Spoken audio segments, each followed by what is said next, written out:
All right, folks, good evening. Hope everyone is having a wonderful evening.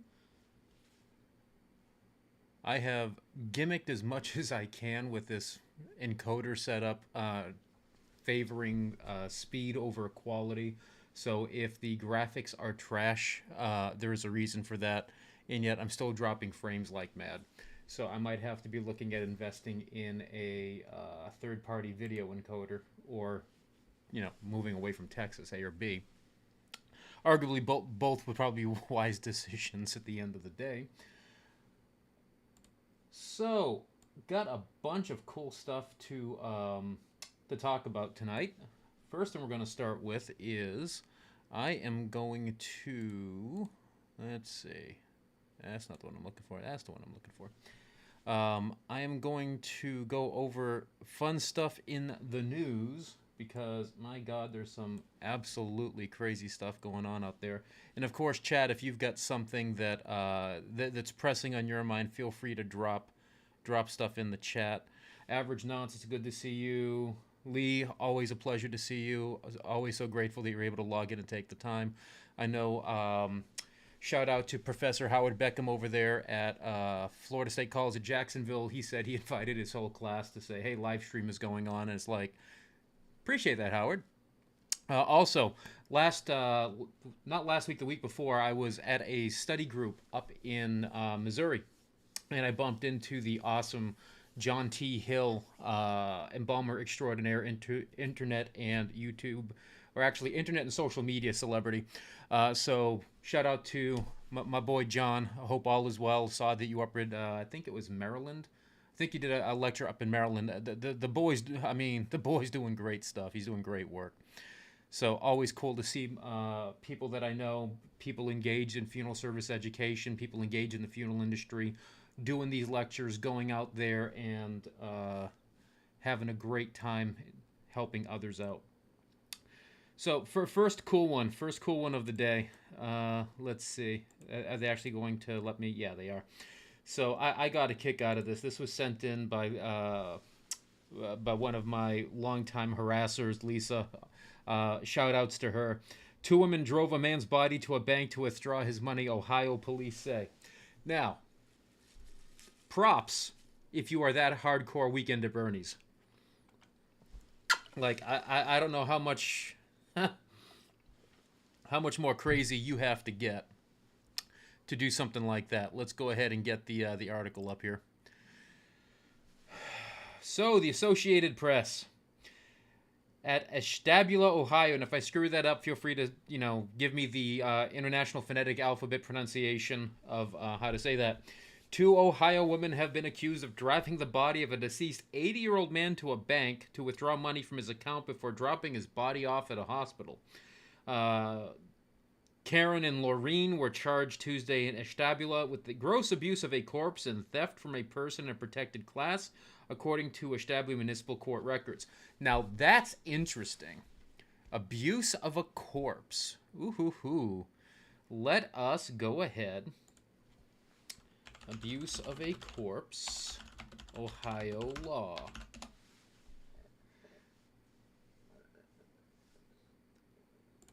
Uh, 292701. Here we go. So, this should be current, and today's outfit is courtesy of one of my longtime watchers. They wanted to send me a barber shirt. I love barber shirts. This one's got the old featherless chicken that was like 27 foot tall and killed everything in sight, followed by the state of Texas baseball cap purchase I made when I was there. I always love like the local Texas flavor, let me tell you what. So, abuse of a corpse. No person except as authorized by law shall treat a human corpse in a way that the person knows would outrage reasonable family sensibilities. Yeah. No person except as authorized by law shall treat a human corpse in a way that would outrage reasonably community sensibilities. Whoever violates Division A of this section is guilty of abuse of a corpse, a misdemeanor of the second degree. And if you decide to really rock the world by violating Section B, you're looking at an entry-level, probably an entry-level felony. So they got fifth-degree felonies there in Ohio. That's probably the lowest rank that there is. I'm really not going to spend more time with that. But basically, if you live in Florida, that'd be our equivalent of a third-degree felony. So you're looking at some fun here. So would this absolutely outrage reasonable family sensibilities? Well, if they're related to the person, we can probably say no because the family members are doing it. However, when we look at, reasonable community sensibilities, let's just say that people driving their dead folks around in the back of their car to, go through the drive-through window and check out a couple $100 or close some accounts is probably a bad idea. This is also now going to play on the idea, what is the responsibility of a bank when someone is with them to go out and verify that, what that person wants actually matches what they're saying inside. So let's see how this went down. Police said they were called Monday evening and told that 2 women had dropped off a body at Ashtabula County Medical Center emergency room without identifying the person or themselves. A few hours later, one of them contacted the hospital with information on the deceased, who was then identified as 80-year-old Douglas Lehman of Ashtabula. Officers responded to Lehman's residence and made contact with Casbohm and Ferrallo, who are the 2 individuals named above, who told them they had found Lehman deceased earlier at the home where all 3 resided. Police alleged that with the help of a third unnamed person, they placed Lehman in the front seat of his car, drove to a bank where they withdrew an undisclosed amount of money from his account. Lehman's body was placed in the vehicle in such a manner that he would be visible to bank staff in order to make the withdrawal. The bank had allowed this previously as long as they were accompanied by him. So now that's interesting, right? If this person actually had family that was available, I'm just running the list of maybe what type of lawsuits they might try to throw at these individuals, or even throw at the bank for not doing due diligence. But, saying hi and waving is a pretty good sign that the person is alive. Person sitting back there in the repose of death, probably not so much. Lieutenant Mike Palinkis told the news that one of the women had been a live-in relationship with women for several years, while the other had been staying there for a few months. The woman said it was normal for them to take money from the account, but Palinka said he didn't have a full explanation for why they went there that day. Allegedly, they wanted to pay some bills, but outside of that, there wasn't a specific motivation provided. Now, wouldn't that be interesting that, the guy passed away in the first of a month or something like that, or after a check dropped and they had to go ahead and pay, communal utilities, and this is something they normally did, and they actually just did what they normally did, no, sketchy garbage attached. They just decided to, hey, this is what we do, and this is the way we gonna roll. So that would be interesting to see how that kind of rolls out in court. One of them was arraigned and ordered held on $5,000 bond. The other one's going to get arraigned next week, and this was a while ago. I think this was the 26th of February. I've not done a follow-up to see where this goes. I just thought this would be cool to share because a longtime viewer just sent it in. A message was sent to the county public defender's office seeking comment, which they probably didn't comment because... oh boy, they just probably didn't. Police say they continue to investigate and other charges are possible. The coroner's office said the coroner's office said an autopsy to determine the cause of Layman's death could take up to 8 months. And for some people that might be freaking out here, this is quite common. What's going to happen is if this person hasn't seen a doctor in a while, what's going to happen is no doctor is going to certify a death certificate. The local coroner or medical examiner is going to perform an autopsy. They'll issue a temporary death certificate, and what that will usually say is under cause of death, it will have the word pending, right? And then they're going to send away organs and tissue samples to toxicology. They're going to obviously inspect the body, do a full workup autopsy, and try to determine what the actual cause of death was. And that doesn't mean any foul play exists. It just means that, luck of the Irish, this person hasn't seen a doctor in forever, in 3 days, and you can't just say, yeah, they died, and that's going to be sufficient.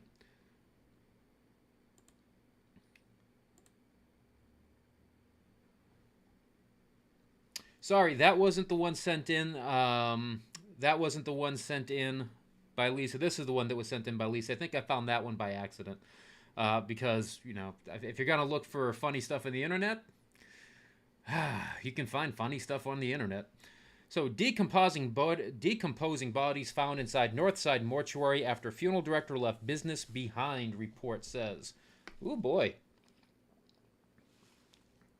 That's some good times. The funeral director at the center of an investigation involved accusations of stealing, mishandling remains, and abandoning a Northside mortuary was moved to the Duval County Jail after his Friday arrest in Orange County.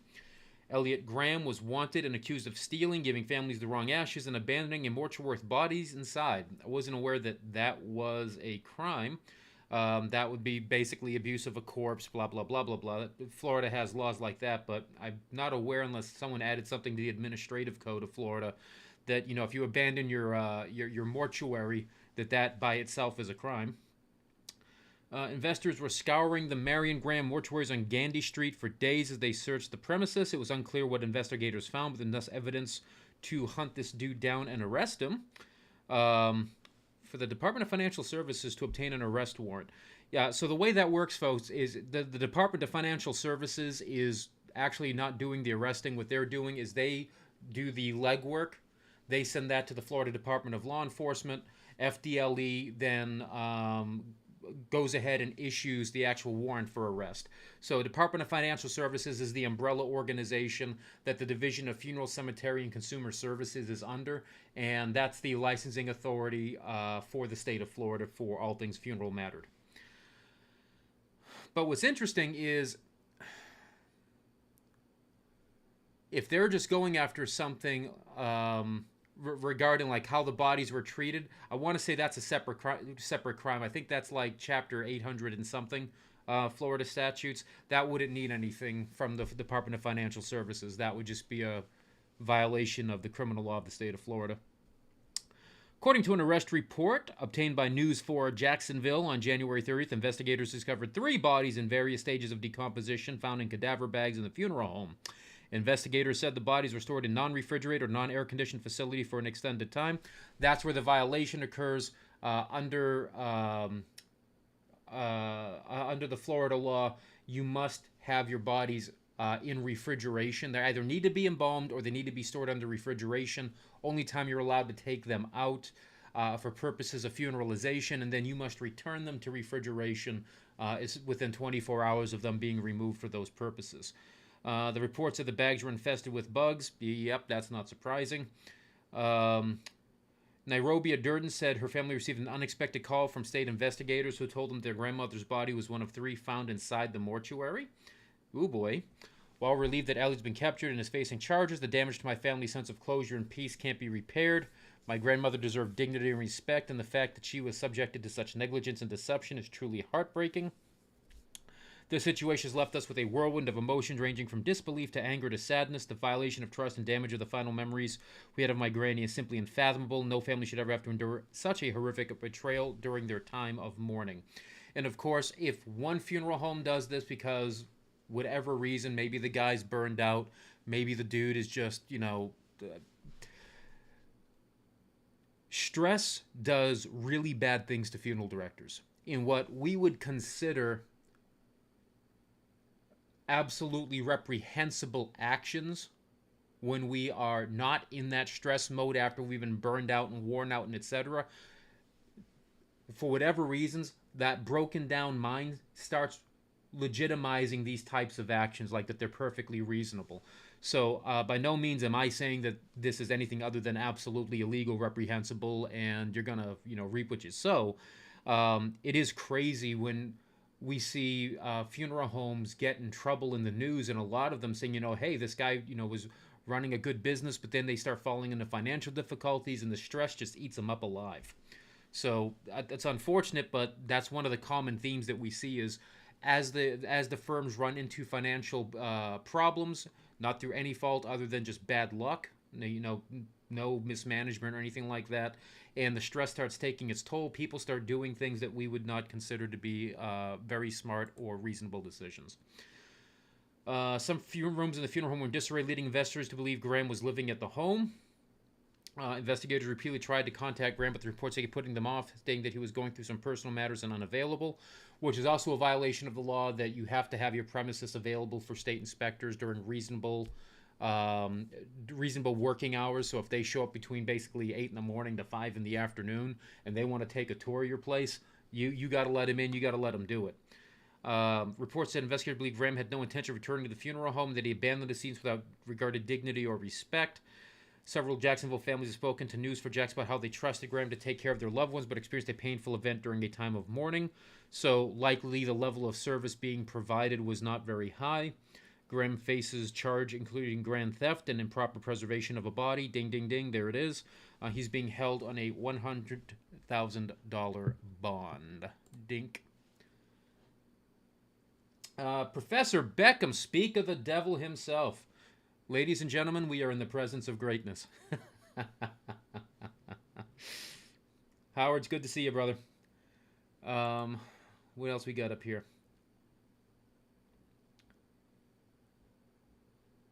I don't think this link opened the way it was supposed to. I might have copy-pasted something wrong here. All right. Well, the other article I wanted to talk about is this comes from the Wall Street Journal, the most bougie newspaper outside of the New York Times, maybe in the United States. And they wrote this article a little while ago, how the funeral industry got the FTC to hide bad actors. So this was interesting. And this article is going to be reviewed under just general fair use principles, where I have the right to look at printed work and make fun of it, trash it, comment on it, good times. Also for educational purposes. So I'm the one that bought the Wall Street Journal subscription. I'm the one that paid to access this article, so I'm accessing my article. Mortuaries that violate fair practices rules are allowed to take a remedial training program that shields their names from public scrutiny, like newspapers don't exist. Uh-oh. Yep, Professor Finn has his bias running wild again. Wall Street Journal investigation reveals more than 500 funeral homes. I love bylines. I love bylines, and I love journalists because they say crap like this without giving you the context right up front, because they want to hook you. They want you to pay, whatever it is you need to pay for the subscription, and check out the article or what's going on there. So I had a good time reading this. I love this. Unethical funeral homes have exploited grieving customers for decades. What consumers don't know is that many of the industry's bad actors have been hidden from the public thanks to a sweetheart deal struck between the Federal Trade Commission and the funeral industry more than 25 years ago. In that deal, unlike any known to exist between the FTC and any other industry, the names of funeral homes that violate rules requiring price transparency and fair practices aren't made public to consumers as long as they complete a virtual remedial program run by the funeral industry's own lobbying group. So, first important thing, it might be virtual now. It was not virtual 25 years ago. Like, they didn't have a community on AOL or Yahoo saying, "Hey, you screwed up. Click and go your way through." You actually had to go to the NFDA annual conventions, and anyone who has been to one of those conventions, they ain't cheap. Okay, the registration ain't cheap. The workshops. So I shouldn't say the workshops. The registration with the workshops included isn't cheap. Then you're having to do the FROP stuff, and you're having to pay for the travel out there. You're having to pay for the hotel rooms. I mean, you're spending some cash just to attend the NFDA, let alone what reduced fine that you're paying. So one thing they're not telling you right now is when you go through the Funeral Rule Offenders Program or the FROP, you pay a reduced fine. Like, that's part of the deal. The Wall Street Journal found that more than 500 funeral homes participated in the program from 1996 to 2018 for failing to comply with rules against customer exploitation, according to federal documents obtained through the Freedom of Information Act. Data from 2018 were the most recent provided. More than 90% of all funeral homes cited for violations participated in the program. The FTC said the full list is published below for the first time. And if you buy the article, you have basically like this interactive Excel spreadsheet that you can look every year and see, who, what states, etc. I didn't bother. I'm not going to pull it up, but I did dump the data. I just went through and sorted by year and counted the funeral homes. And some years you had 47, some years you had less than 20. Most years you had anywhere between like 20 and 40. Is what we'll say is a fair number. So you're looking at 20,000 funeral homes in the United States. They're shopping X numbers of funeral homes, and it's returning like, 20 to 40 hits. Does that say that there is widespread? I don't know. Does it say that it's minuscule? Again, depends on how much you're actually digging in to show what is a good number. I've said this before in live streams, in podcasts and everything. What is a good number that you need to scan to determine if something is widespread or not? What I am telling you, if you have 20,000 people, 20,000 businesses in the United States, and you are doing 1% of them, that is not a good number. If you try doing that for authentic research, you'd be laughed out of town. That you surveyed 1% of people and you're proposing that to defend your doctorate. You're not getting a doctorate, to put it politely. But because there's no such requirement here on the journalism side, well, it is what it is. So details of how the program came to be also haven't been previously reported because no one's cared. It's not like this has been hidden. The National Funeral Directors Association has advertised this for years. This is something that has been taught in mortuary schools since its inception. So it's not like this is a secret. I mean, there's no funny handshakes once you go into the FROP or something. The National Funeral Directors Association, the lobbying group, that's cute. The lobbying group. Yes, it is a lobbying group. It is there to represent the interests of funeral directors in the United States, but it's also an educational group. The NFDA is something more than just a lobbying group. Devised the program itself and proposed it to the FTC in 1995, winning approval for a system that shields its industry from scrutiny by American consumers. The deal between the FTC and the NFDA has allowed unfair, deceptive practices to flourish in the $20 billion a year industry, according to funeral directors, consumer advocates, and academics. Well, again, which funeral directors, and if you think consumer advocates who are basically universally against funeral homes to begin with are a good representative body, let's use a parallel.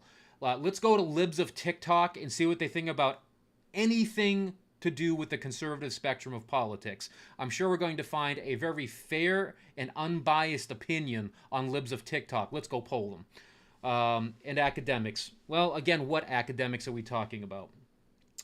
The benefits of the program have also been questioned from the top of the FTC. In 2020, Rohit Chopra, an FTC commissioner at the time, wrote in a public statement that given the rate of non-compliance with transparency rules, he wanted to review the agency's enforcement strategy. He called the secrecy of the NFDA program privilege that no other industry under FTC jurisdiction enjoys. He now heads the Federal Reserve Consumer Financial Protection Bureau, Okay, so I think there's some important takeaways there, and I think Rohit's right that, you know, if there's no other agency that says, hey, if you do this, then we don't share your name. That might be. I think that's a concern. I think that's a legitimate concern. Absolutely. What I don't like is, hey, given the way people are running away with everyone's money, bro, how do you know that? You surveyed one person out of 100, numbnuts. You think that is a representative of the service that's actually given? Hey, man, sorry, I did food service and retail for a living. Okay? You're not going to please everyone every single time. But by God, man, if you're doing 7 out of 10 right, 8 out of 10 right, you're probably doing a bang-up job. You're probably the cream of the crop, the top 10% of what you should be doing. And if you're getting 10 out of 10, I can almost probably guarantee that you are the apex predator of all things sales and restaurant related, or you're gimmicking your surveys by bringing them back in so you can solve the problem that they had before they send in the survey, which I've always found that to be literally asinine, because how are you supposed to know that there was an issue if you're addressing the issue before you ever turn it in so that it can be computed properly? Like, I have never been a big fan of that. And I never did it as a funeral director. Okay? My scores were my scores. I earned them. Good or bad, those were my scores. And I'm not a big fan, again, of people gimmicking their surveys. Thomas Schoenberger didn't know the funeral home he called after his father died in May 2022 had violated the Fair Practices regulations and had participated in the remedial program. So my immediate question is, did they do that to him, or did they do that in the past and say, oh, wow, hell, they were on this list from 25 years ago? Let's see. He told Gorsline Runciman Funeral Homes in East Lansing, Michigan, that he wanted the simplest of funerals for his no-frills dude of a dad who died at 80 from complications of Parkinson's. Gorsline is owned by Service Corporation International, the biggest funeral home operator in the U.S. Gorsline was cited for failing to disclose prices to consumers in 2017. Okay, so that was 5 years ago. Dude, I gotta ask, how does shit like that actually get put into print? Like, why is that even relevant from 5 years ago? Did they do it last year? Did they do it this year? I want to know about that. But 5 years ago? Come on. But let's assume for the sake of argument that that was relevant. Schoenberg didn't initially ask about prices. Said Gersline emailed him prices for its caskets and burial vaults, but not other services. That's really weird. He said he declined a viewing, chose minimal services, and picked an inexpensive casket and vault. Based on these choices, he expected to pay about $8,000. Days after making the arrangements, but before the funeral, Gersline told Schoenberger over the phone that the bill was closer to $17,000. Holy crap, dude. All right. I got to take a sip of the magic juice here. Holy crap. So earlier today, let's take a break real quick, because the BS is starting to stack up, and I'm wearing my Birkenstocks. It looks like I should have put on galoshes before I started reading this article, right? I hit the old Asian market, and they had some the Asian market's got cool stuff. They had some chrysanthemum tea. Like, you know how you walk into Publix for my Florida friends, or H-E-B, Walmart Neighborhood Market, whatever, Kroger, and they'll have like iced tea by the gallon. They got stuff there at the Asian market made out of the chrysanthemum gourd. White gourd is actually really good. And I got some chrysanthemum tea. So today's go-go juice is chrysanthemum tea. Included $300 for a tent, chairs, and artificial turf carpet he hadn't asked for. He's charging $900 cemetery fee, which baffled him since he was paying the cemetery separately for the burial plot and the opening and closing of the grave. Schoenberger asked Gorson to explain the basic services fee of $43.55, and they couldn't answer. Holy crap. $43.55 for basic services. Yo, if you're out there and you listen to this tonight, you listen to this later, drop in the comments or drop in chat what your basic service fees are. $43.55. Dude. If I recall, my basic services fee at its most expensive was like $15.95. I want to say $15.95 or $17.95. I think $17.95 was out the door, everything but a medical examiner's fee sort of thing. But, dude, $43.55. Wow. Whatever. He considered transferring his father's body to another funeral home, but said Gorsline told me they would charge him more than $2,000 for services already provided. Okay. So let's take a deep breath for a second, right? You go in, someone's going to charge you $17,000.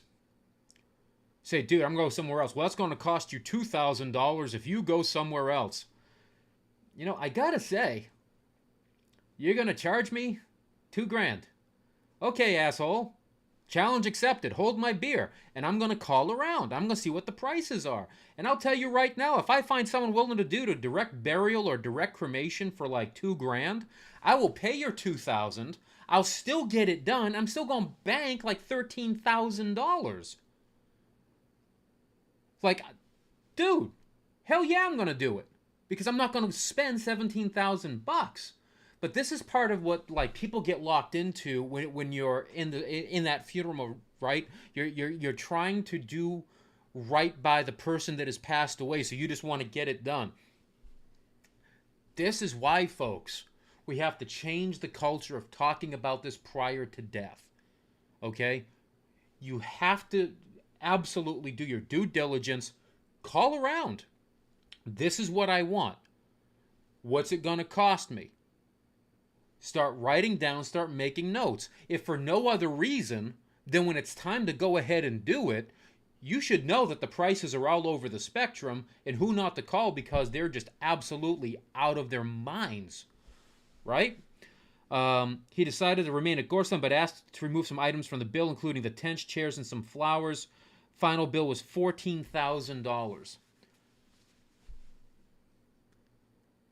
That's still a bit excessive for a direct burial if that's all you're having. Especially like with no committal, family just a witness. That's a bit nutty. It's a money grab from people who are distressed. He said it's a racket. Car audio is a racket. You pay like $80, $90 for an install kit. That thing costs like $6. That's a racket.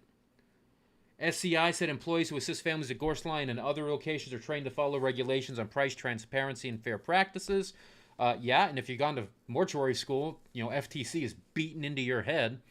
The NFDA program has boosted training and accountability in the industry, said Vern Pixley, a senior managing director at SCI, from the sweetest smelling state of Texas, probably, because that's where SCI is based out of. Our results and review show that we do a good job at caring for families. He declined to address Schoenberger's experience specifically. And, you know, there's another good lesson there, right? If you are going to comment, you probably should not address the specific thing that's right now because that could land you in litigation or some other silliness. Let's dive into chat real quick. Sound sketch? Yeah, it's always sound sketch. Angela, hello, Professor, and great to catch you live. Loving the content and hope to... and hello to Howard. Fancy meeting you here. Hope you're doing well. Angela, thanks for showing up. Isn't weird he found out the price so close to the funeral? Meh. Nah. No, legit. I mean, you know, you call up and say, hey, take this off, and the unfortunate truth is, time and time again, we're going to focus on priceless and transparency and what happens at the time of death. For the love of God, talk about it prior. Like, what is it going to take to get that message landed? Just because you're looking at funerals and talking about funerals does not mean that the Grim Reaper's going to be like, yo, coming over Thursday. How about you get like an 18-inch pie with extra pepperoni? See you then, biatch! Like, dude, come on. The FTC defended the arrangement with the NFDA, absolutely, because they approved it. Lois Greisman, Associate Director of the FTC's Marketing Practices Division, said the program was a cost-effective way to encourage funeral homes to obey price disclosure rules. While I appreciate it's not the level of transparency we would typically like to see, to the extent it made compliance more efficient and happen more quickly, it is a significant benefit to consumers. So what is the level of transparency you would like to see? Ultimately, what is the level of transparency that you want?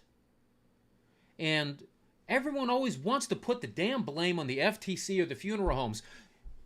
Y'all states are regulating stuff. You want it more transparent, then make it. State of Texas says that if you're going to give permission to embalm, you must provide the permission to embalm in writing. Florida does not do that. Florida, you can proceed off of an oral okay to embalm, and then when you come to the funeral home, you must get the authorization in writing. Your states can step in and say, hey, under our laws, this is what you need to do. This is what you need to provide, and you need to go ahead and throw that on the internet, your website, whatever it's going to be. State of New York does this. The state of New York takes it completely out of your hands. Here's the price list you're going to use. Fill in the blanks, hand it out. Problem solved. States can do this as well, which, if I recall, nowhere in this article do they even talk about something like that. Just, oh, the FTC's broken, funeral directors suck, and FDA, lobbying. I mean, God. Can't stand people. I can't stand journalists. The FTC requires funeral homes to be transparent about pricing and forbids them from forcing people to make purchases of services they don't want or need. Regulations that went into effect in 1984. Most funeral homes found violating the funeral have been given the option since 1996 to participate in the NFDA program. Back then, 1984, folks, that was $10,000 per violation. Now it's like $16,000 per violation on up. FROP, arguably, a couple is cheaper. Funeral homes flout the funeral rule by withholding prices from customers, misrepresenting crematory and cemetery requirements, and requiring people to pay for caskets or embalming services they don't want or need. Funeral homes are cited after at least 2 significant violations, according to federal records and former FTC officials. Then that's on the FTC. Okay, that is 100% on their friggin' lap. If you go in and you bust someone's chops, and you have them legit dead to rights, then fine them. Okay, then fine them and stop whining about it. But fact of the matter is, if you've got these shady things, which is addressed later on in the article about, when are things supposed to happen, that's a failure on the FTC to tie that down. So there's a whole list. 538 entries. And I'll tell you what, there are some great funeral homes on the list that do excellent work. And I have to believe that, there's something broken about this process by which you violate the rule. So I was informed years and years ago by one of the best in the business. And when I mean this guy was good, this guy is good. The idea of him misrepresenting in any way and not being completely transparent with his family, 0% chance. I don't say that about just anybody. And he got fined. He earned his funeral home a fine. And it's because under the FTC, you are required to give a general price list to a family, to people who come to the arrangements, for their retention. So if one person comes in, inquires about goods and services, you hand them the price list, you go about your business, and at the end of the day when they leave, they have the right to take the general price list with them. So the secret shoppers came in, made a mock arrangement, and when they were done, they left it on the table and they walked out. And he walked them to the door. Everything got shuffled up, everything got handed, and they just left it on the table and they left. And he walked him to the door, came back in, started to reset the room.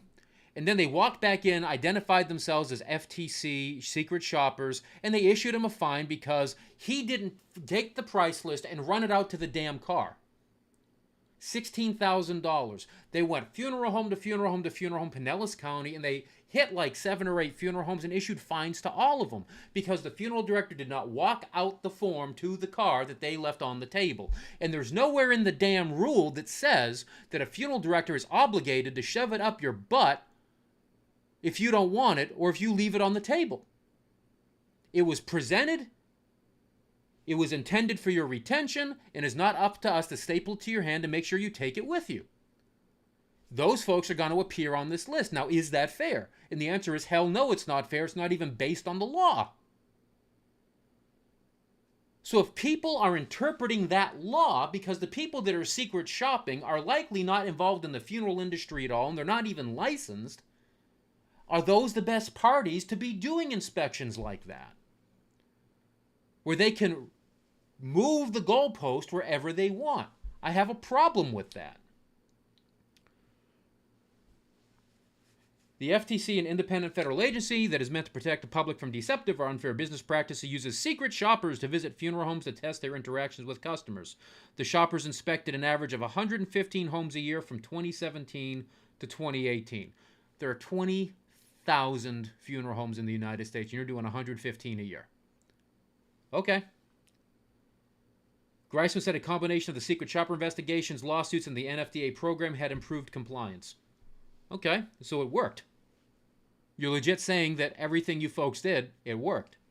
According to FTC announcements, the journal found that 11% of the 239 funeral homes, for the record, that's like 20-something, visited in 1996 were violating the rule.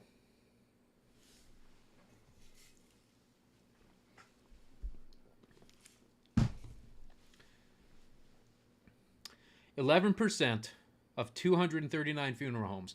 Let me translate that. 89% were doing it right.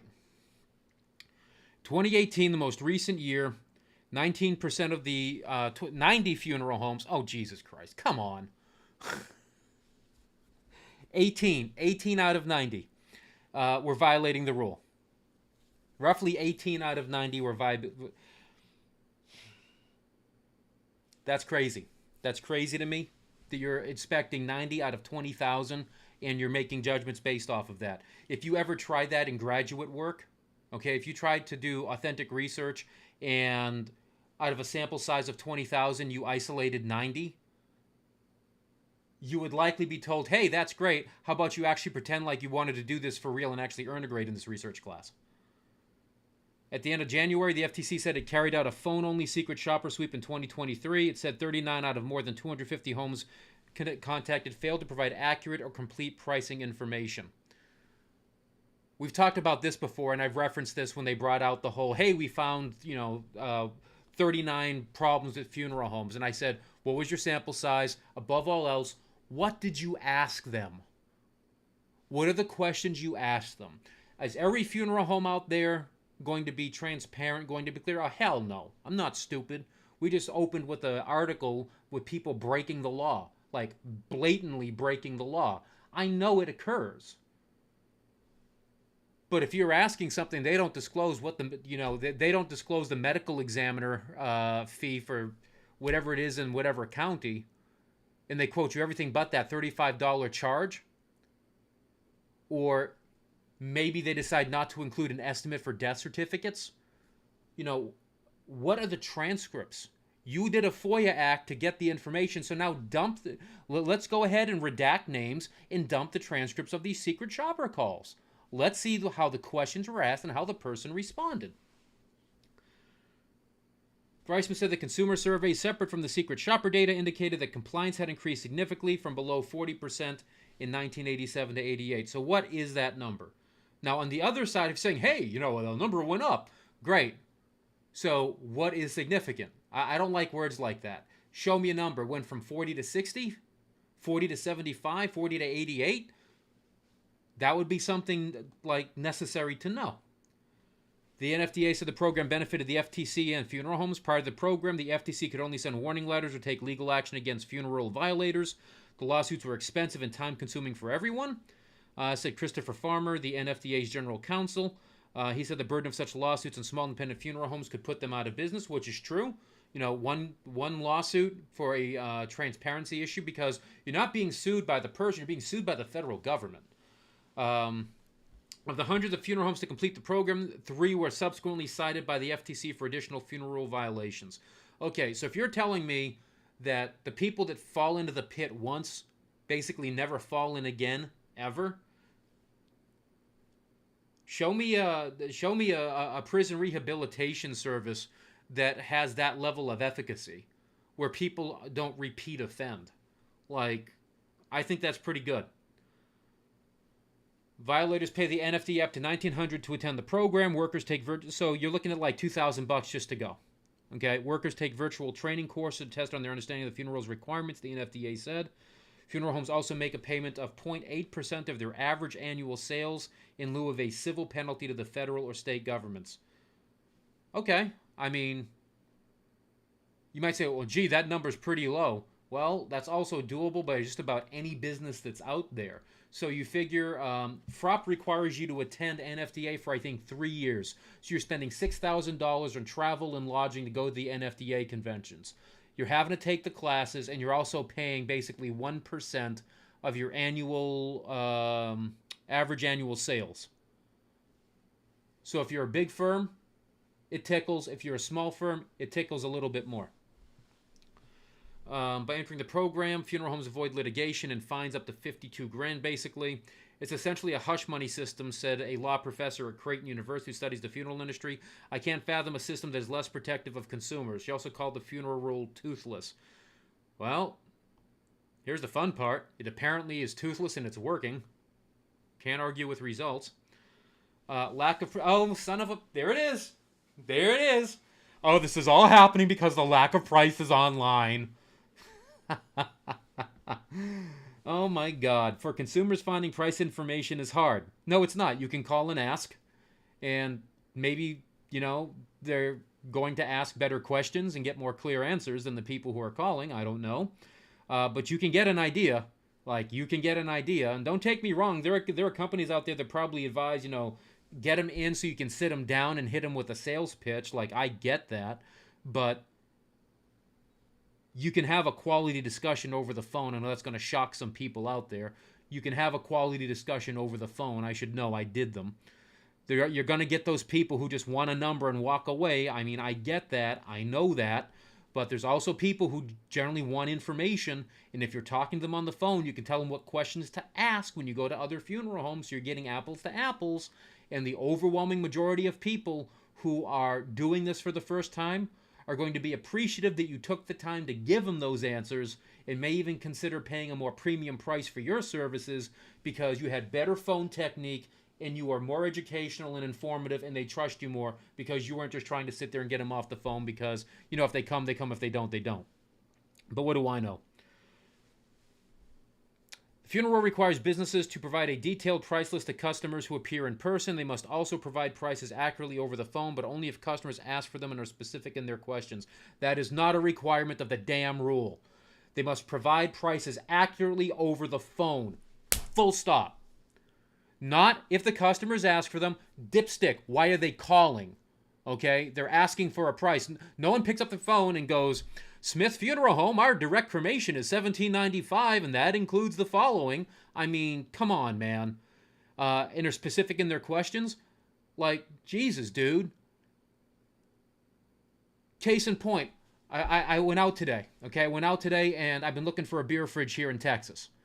I bought a refrigerator a couple of weeks ago, months ago, actually, when I first moved into my home here in Texas.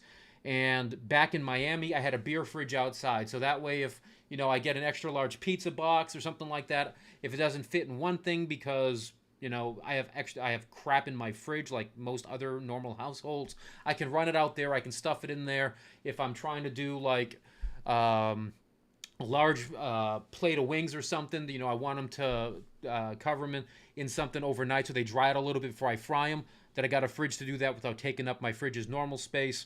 So I went out. Now, am I going to blame Best Buy if I haven't done my research on what the hell I'm looking for? Here's a hint. I'm not going to do research on my fridge. I'm looking for a beer fridge. This is going to sit in my garage. I expect it to die within 5 years. It's a beer fridge sitting out of my garage in Texas where it gets to 115 degrees. The only thing I need this thing to do, literally, to make my investment is run for 5 years, and I'm good. And of course, there's only one motivating factor for me on this, and that is price. What is the cheapest scratch and dent POS that I have sitting on the lot? That's the one I want. So I found a fridge of decent size. What's your delivery fee? Drop it off. But if I am calling for anything else, when I was researching my fridge, hey, where's the water filter at? How easy is it to change? How much do they cost? Is this a good model? How often does this fail? What does Consumer Reports say? I spend a good 2 weeks looking at fridges. If you don't know what the questions are, if you're not specific in your question, well, how the hell do you expect to get an answer? And if you're not being specific in your question, expect variances in responses. I know common sense isn't so common, but like common sense would dictate that if you want a direct answer and not just like a rough number, if that's literally what you're finding people for, bro, I don't know what to tell you. An FTC survey published in 2022 found that around 60% of funeral homes don't post any prices online, which has nothing to do with anything. There is no causation that says, hey, I don't post prices online, so I cheat your ass. Money won't mail or email prices to customers according to funeral... Oh, Jesus Christ. Again, we're going to libs of TikTok and ask them what they think about Trump. Many won't mail or email prices to customers according to funeral consumer advocates, including the Funeral Consumers Alliance, which there is probably no larger website of hate against funeral homes than the FCA. Like, a funeral director literally cannot do anything right by their estimation. The FTC has said it is reviewing changes to the funeral rule, including a mandate that funeral homes post prices online.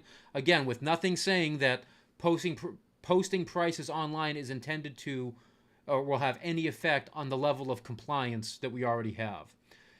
In 2012, Seaver Brown Funeral Service in Marion, Virginia, charged Courtney Stewart, former president of the FCA, about $5,000 for a basic cremation for her mother. She later learned that Seaver Brown's owners operated a lower-cost cremation company in town and used the same crematory and charged about $1,000 for an identical service. Yes. Like, why is that price deceptive?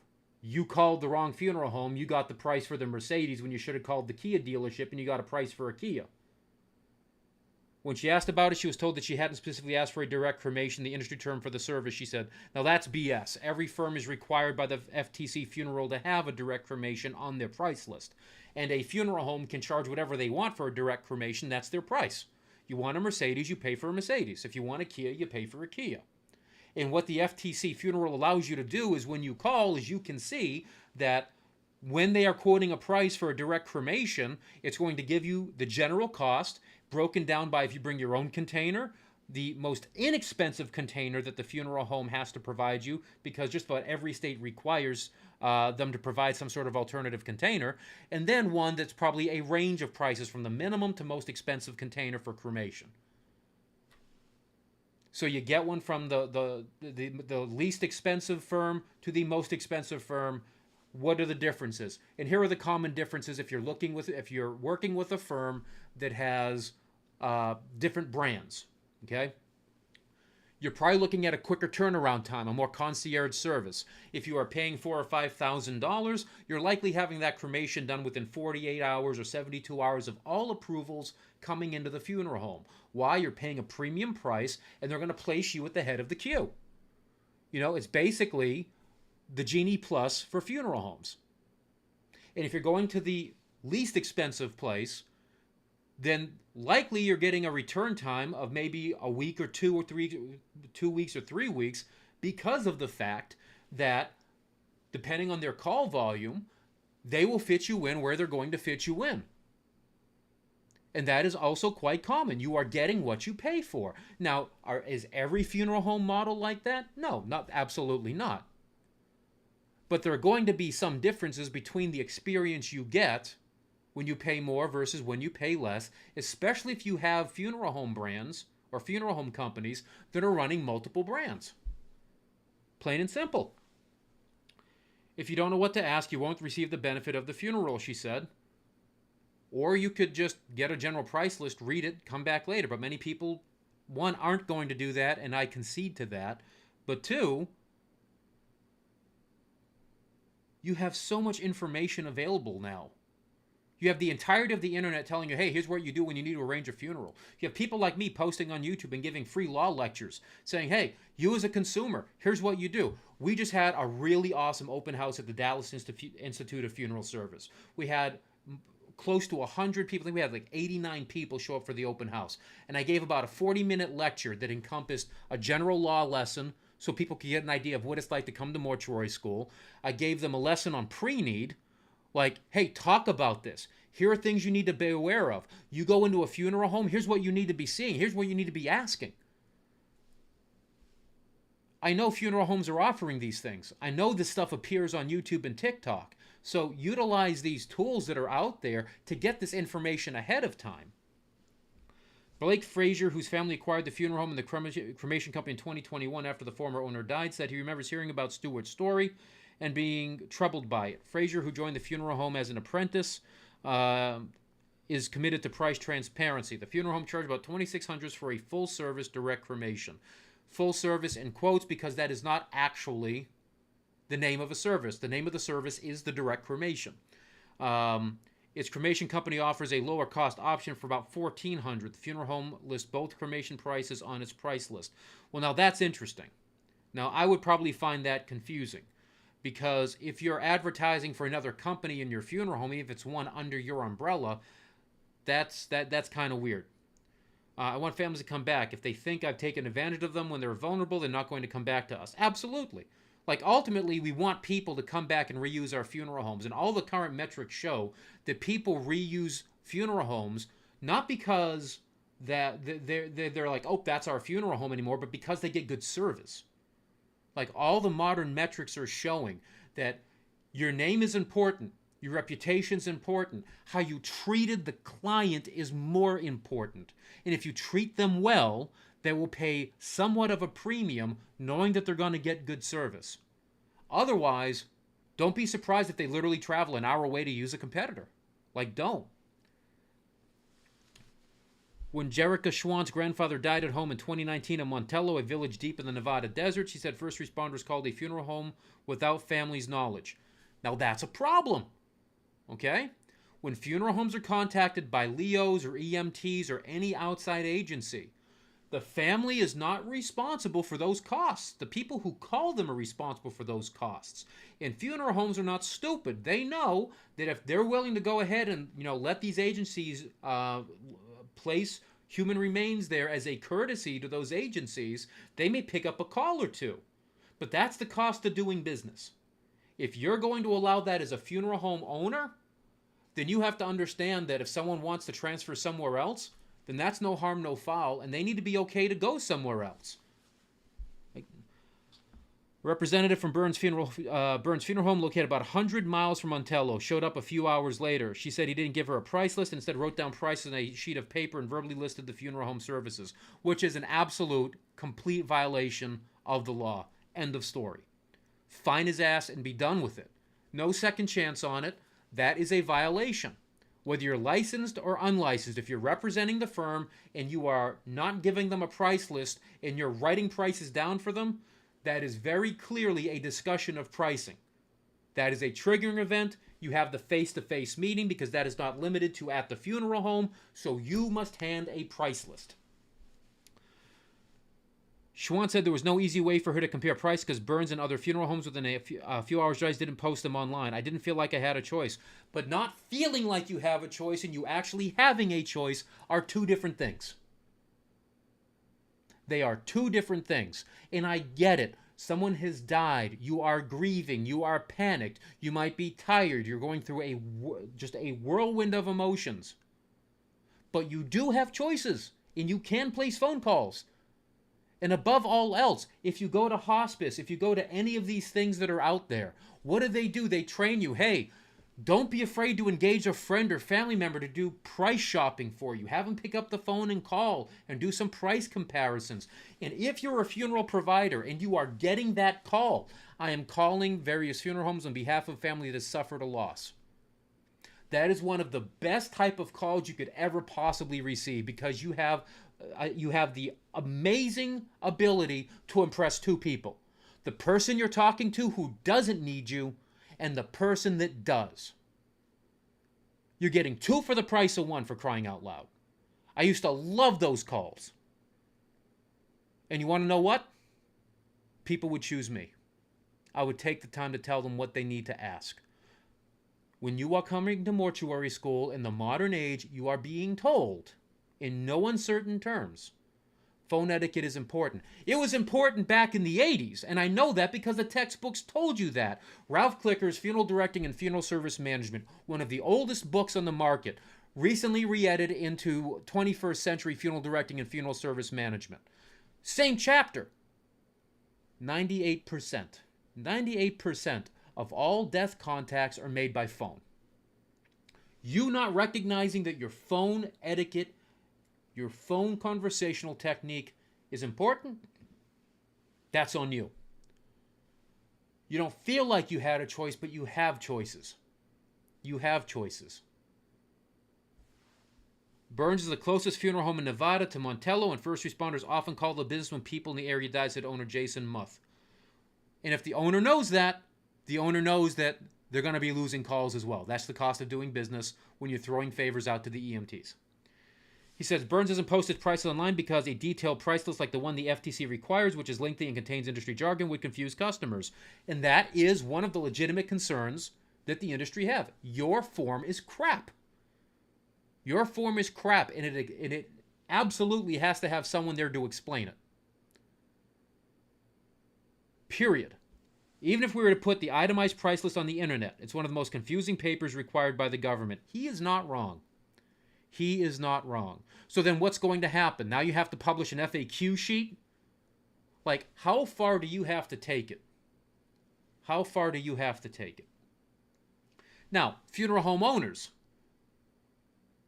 you're not having to use the FTC price list as it appears on the Complying with the FTC Funeral Guide. Nothing says you have to use the model in their compliance guide. If you're in the state of New York, where there is a mandated form you must use, that's on the state of New York. But otherwise, you can rise to the challenge and create an FTC compliant price list that is educational to the customer and allows comparison. There are ways you can do this. And that has long been one of my criticisms is, hey, just make your price list usable.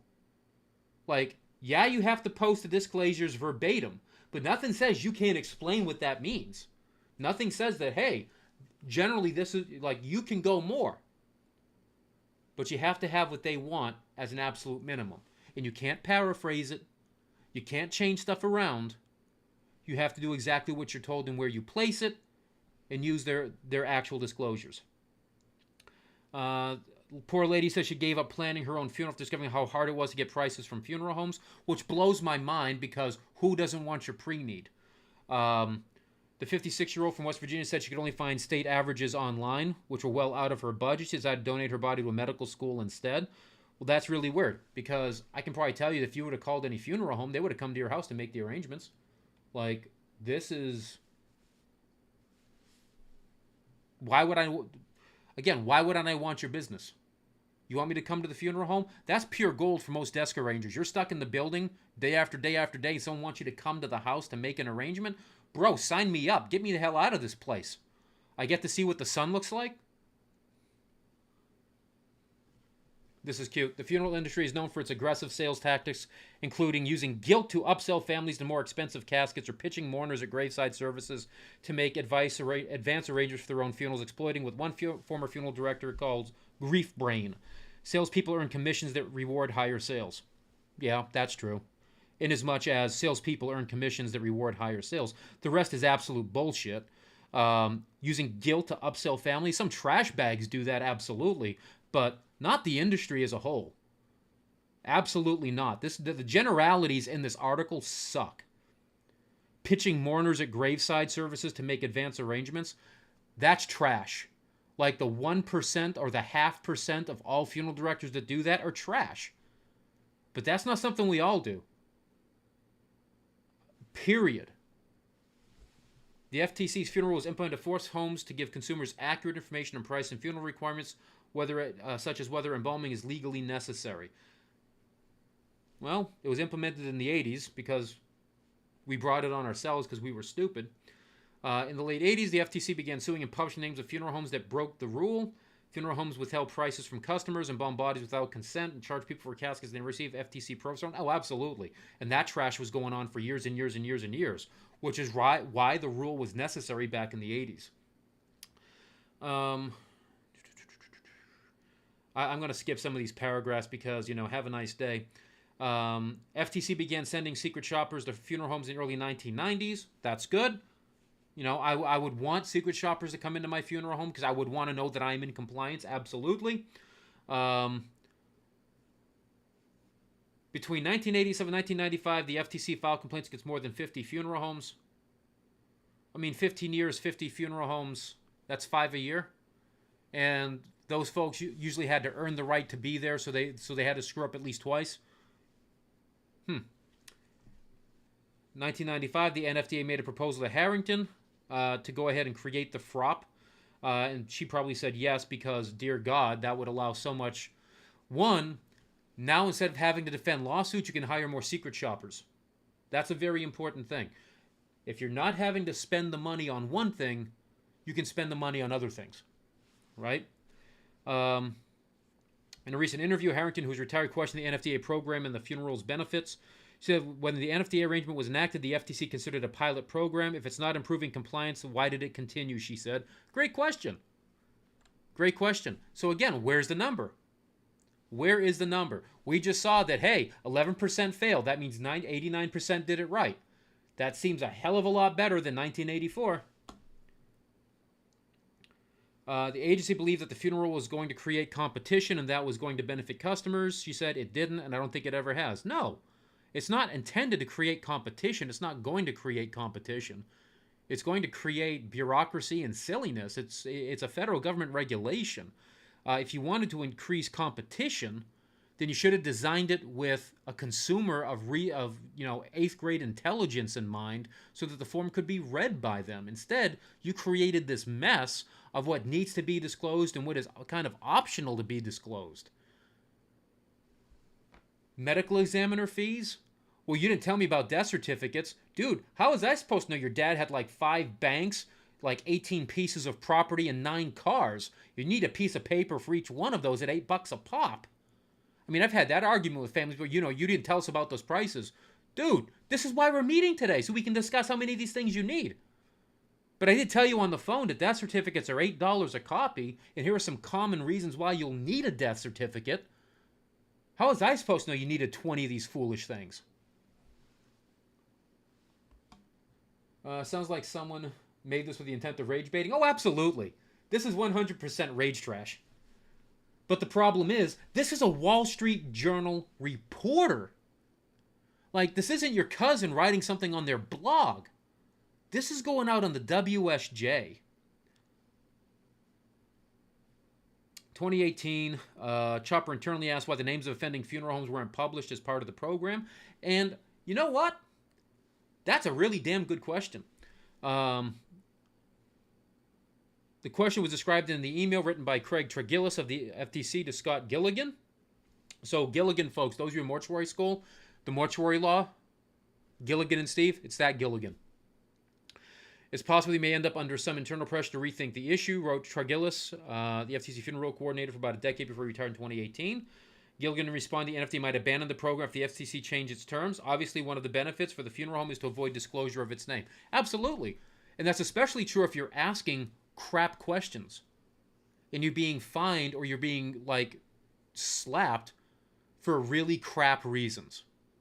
Like, oh, well, it says that this was for my retention. You didn't walk it out after me. Well, I'm going to walk my foot out with my foot in your butt. Like, I could not probably imagine how upset I would be if I was the person that got busted for something like that. And if I was the owner and you sided me, I absolutely would drag your ass into court. I don't care if it would bankrupt me. I'm one of those people that will literally sleep on the street for the rest of my life knowing that I kicked your ass in court. Like, that would blow my mind. That was not part of the regulation. Man, I love lawyers. Gilligan, who retired in 2021, referred a request for comment to the NFDA. Yeah, why the hell is he going to talk about it? He's retired, enjoying life. Farmer, the current general counsel, naming offenders wouldn't improve compliance with the rule. Absolutely right. If you're going to break the law, if you're going to leave bodies rotting in your funeral home, do you really think you care about your funeral home name? Like, seriously. He said that most funeral homes in the program didn't violate the rule intentionally, that secret shoppers interpret the rule inconsistently. In nearly every case, it was simply a case of employees' carelessness or confusion. Well, again, I would love to see the transcripts. Not because I don't trust Mr. Farmer, but because I want to see that that is an accurate and true statement. Now, I absolutely believe carelessness. But the one thing is, carelessness, he knows this because he's been to law school, carelessness is not an excuse to break the law. Okay? It's unfortunate. It can be taken into the totality of the circumstances when you're determining the fine, the judgment, right? But that doesn't excuse you from breaking the law. Kevin Combest, whose funeral participated in the NFDA program, said he and his wife had recently opened Combest Family Funeral Homes in Lubbock, Texas. Dude, I know some funeral homes in Lubbock. When FTC was in 2010, the program helped them understand the rules requirements, he said. That was really the only training on the rule we had other than us on our own trying to do the right thing with it. Dude, you went to mortuary school, bro. You got training on the FTC funeral rule. Like, 2010, I got training on the FTC funeral rule at my online school, and that was in 2006 to 2007. Shout out St. Pete College and fellow alumni. Like, what part of that didn't you understand? And I don't have my National Board Exam study guide. I think I have it scanned. I think legit I scanned it from back then. But I'm willing to bet that that was part of the board exam as well. So I'm not going to say Mr. Combest doesn't know the rule or whatever. But to say that like there's no training on it, they were using the same book, older edition for mortuary law at most schools. Like, Gilligan's book was the book for law. That was chapter 14 or 15 in those editions. Some funeral homes that completed the NFT program said the system for catching violators was arbitrary and focused on minor infractions that don't protect consumers. Probably. I absolutely believe that. I believe that wholeheartedly. That they're trying to find these little split hairs, and they do crap. Some said they felt entrapped by the FTC or said their inclusion doesn't reflect how they operated their businesses. Very true. I've seen some pretty good names, some pretty prestigious firms on that list, and I know that that is not indicative of how they run their business. Ownership and staffing at some places have changed. Some have closed. Well, if they closed, then who cares? You know, list them in the hell with them. You know, here's the other fun thing. Saying the names aren't available for publish.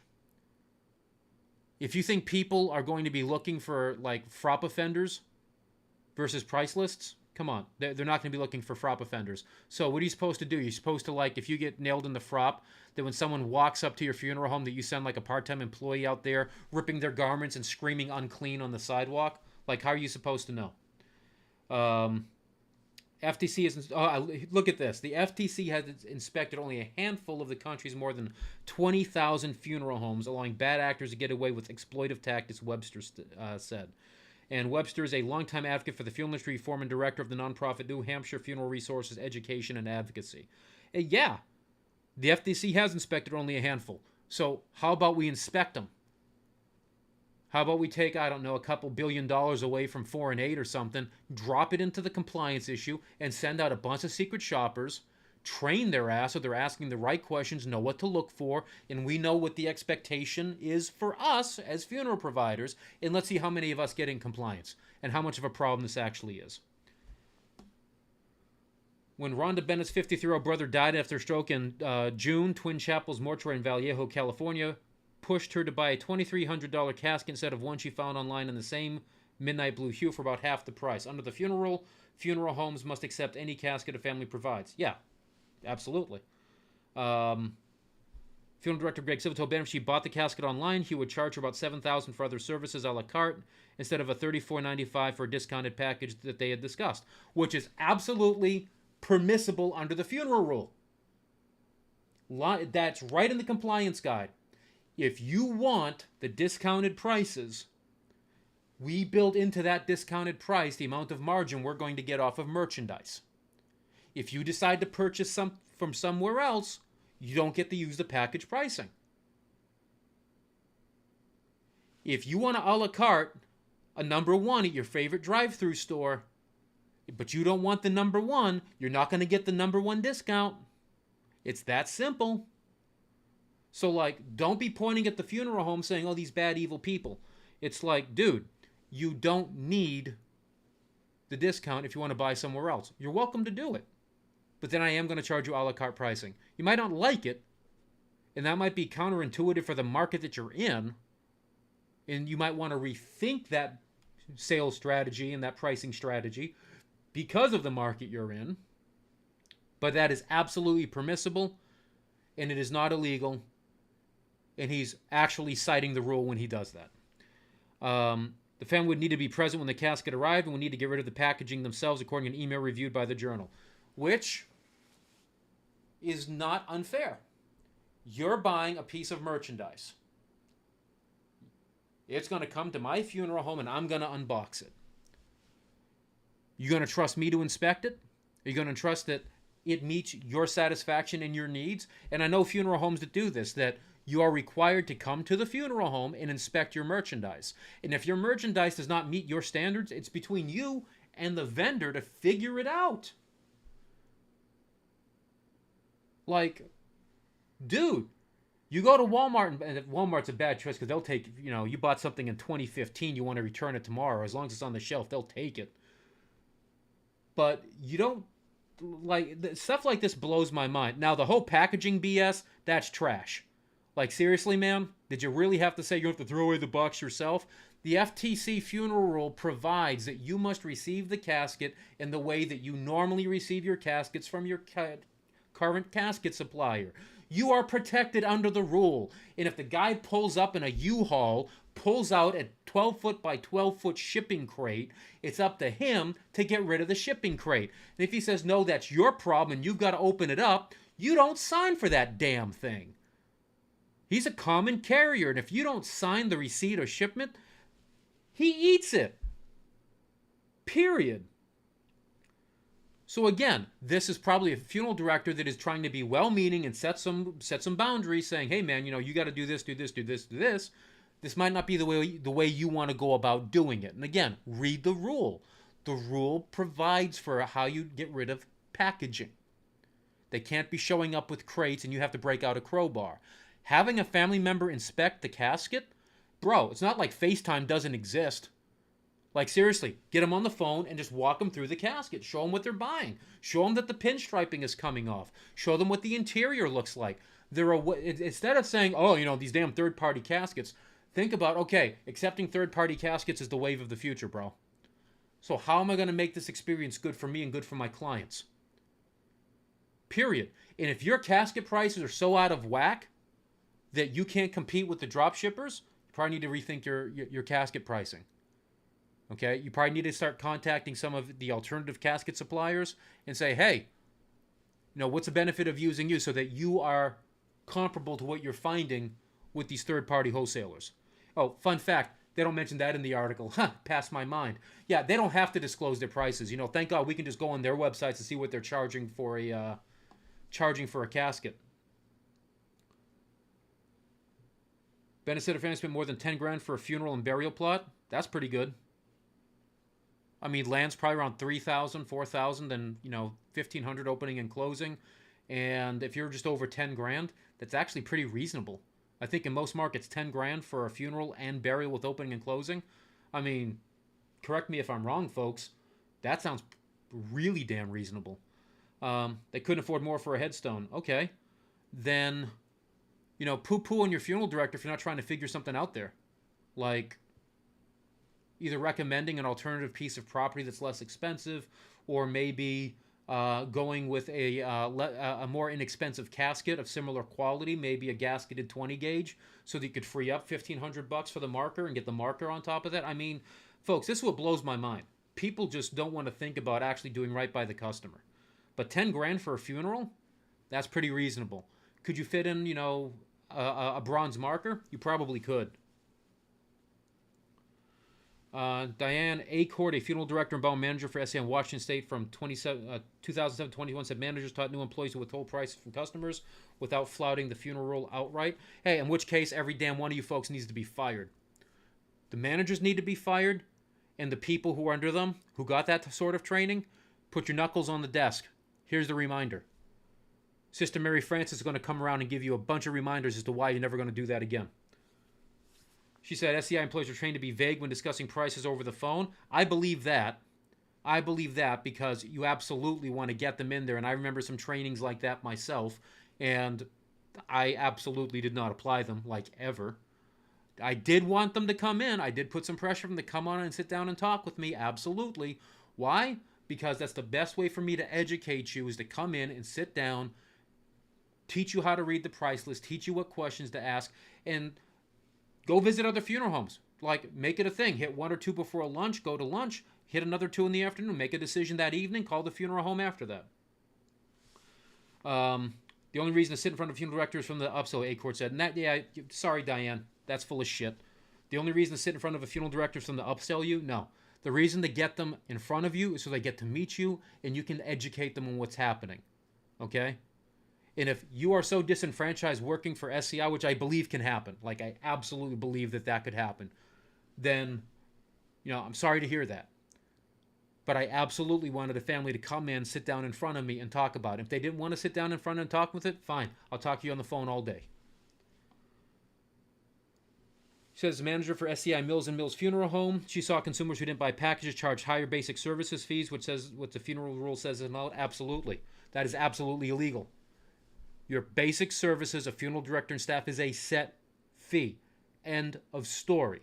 And if you are charging more, then here's a hint.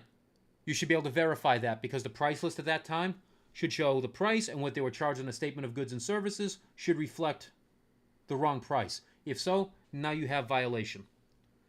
SCI fired A Court in 2021. She sent a complaint to the EEOC, retaliated against her for filing sexual harassment complaints against a supervisor. EEOC declined to comment, saying complaints are confidential. Okay. SCI said the commission had dismissed A Court's claim. What does that have to do with anything we're talking about, other than the fact that, well, hey, you know, maybe my witness is full of crap, maybe they're not, and that's because she filed a complaint for sexual harassment. You know, if you are going to quote someone in your article and that's the only person you can quote, you might want to rethink people you want to quote in your article. Because the goal here is one of two things. The goal is to imply that SCI also allows people to indiscriminately sexually harass its people. Like, I know why it's here. But, I mean, the bias in this article is awful. A Court started her own funeral business in Australia, Washington in 2021. She said lists her prices online so customers can make their own choice without feeling pressure. Good. Good. And you're doing it right because you know that's what people want. You didn't have to be told by the damn federal government that put your prices online. You put them on there and you let them see. She's doing the right thing right now. And more people need to embrace that. And there are people that are doing that. When I was at the study group, a lot of the people that are running some of the most efficient and great businesses in the United States already have their stuff online because they know that's where the customer is going to look for it. And they're actually utilizing online arranging in ways that people aren't thinking of. And it's brilliant what they're doing. I mean, it was an amazing, amazing, amazing study group to attend to see that people are utilizing these technologies right now. So here's the fun part. That's what was published in the Wall Street Journal. Here's what the NFDA said, which I don't think they published this. Okay.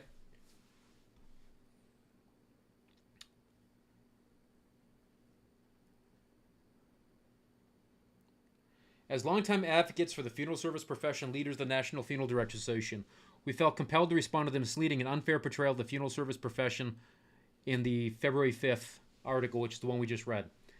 This article painted funeral service profession with a broad brush and insinuates the entire profession is rife with individuals who put profit over people. That's simply unfounded. Absolutely. First and foremost, it's crucial to recognize the vast majority of funeral homes and funeral directors are dedicated professionals committed to serving the dying, the dead, the bereaved with compassion, integrity, and respect during one of the most difficult times of their lives. These professionals undergo extensive training and adhere to strict laws, regulations, and ethical guidelines to ensure they provide the highest quality of care to grieving families. All you'd have to do is attend an NFDA conference, meet some of the funeral directors. You would see that the majority of people that are there investing in their businesses are absolutely on top of this. The rule was established in 1984 to protect consumers by requiring funeral homes to, among other things, provide clear pricing information. NFDA fully supports efforts to promote transparency and protect consumers. Absolutely, because NFDA knows that if consumers trust the industry is going to benefit from that. NFDA worked together with the FTC to develop the Funeral Offenders Program in the mid-1990s as a way to increase compliance and offer an educational alternative to the expensive and time-consuming federal litigation process that could be triggered when a funeral home was issued a rule violation. A funeral home must complete multiple requirements while enrolled in FROP, which lasts 3 years and includes education, assessments, and fines. Notice that most of that was absent. That's $1,900 and they walk away from it. It's disgusting. NFDA shares the FTC's goal of 100% compliance with the funeral rule. Offering an educational alternative to a federal lawsuit is important because most funeral homes that face alleged violations of the funeral rule did not purposely set out to deceive or harm consumers. The repeat offenders will hunt them down later. They'll get theirs. And usually if we're talking about those people, they're going to get busted by their states for violating state laws long before they get to worry about the funeral rule. The current funeral requirement is that price information be produced when you begin to discuss any of the following: the type of goods, type of funeral or disposition that you can arrange, the specific goods and services that you offer, or the prices of your goods and services. The way the requirement is written is vague, overbroad, and inconsistently interpreted by secret shoppers. Every FTC secret shopper that calls or visits a funeral home has their own perception of when this discussion begins. Therein lies the problem. It is the interpretation versus an objective standard. Abso-friggin-lutely. Abso-friggin-lutely. In the case of nearly every funeral home that has participated in the FROP, the alleged violations were a result of the funeral director simply misunderstanding when the discussion reached a point when the requirement to hand out price list was triggered. When the meeting with a family discuss arrangements, funeral directors are focused on compassion, and sometimes the trigger for presenting a price list is not clear. That's true. Now, I'm going to push back a little bit on that and say, there are ways to build it into the model, into your arrangement model, that you simply don't even have to worry about that. Basically, when they start to take a breath, that's when you butt in and you get that price list across the table to them. When a funeral director's job is to sit and listen and hold space for a family's grief, immediately presenting price list risks, implying the price and profit is more important than people they serve, which is true. I've had people literally say that. I've had people say that to me when I give them the price list. And back in the 80s, when they said, as soon as they came in and said someone died, the expectation was you would hand them a price list. At the time, the funeral directors were being told that you aren't even allowed to say, I'm very sorry to hear that. Here's a price list. It had to be that quick. And now if you look at the compliance guide says that you're permitted to offer pleasantries. You're allowed to offer whatever customary condolences that you're to provide. But then you have to hand over a price list, no matter what. If they've inquired about pricing, you have to hand it over. There is no doubt in our mind that the FROP benefits consumers. There are currently about 18,700 funeral homes in the United States. Of that, only 500 funeral homes have participated in the FROP. That's just 2.67%. Now again, if I'm being critical of the FTC, I'm going to be critical of the NFDA. And it's not because I don't love their current president. Dutch is a great guy. But I'm going to be critical because numbers matter to me. That's 2.67% of the people that they've caught, which is not the number that they have polled. Okay? But that concerns me because if all that you're finding is 2.67%, that should really encourage the federal government or whoever to really do some quality research to determine what is the actual level of non-compliance. Out of the small number of firms that have participated in FROP, only 3 have been issued subsequent violations. Now, I think that's an important number.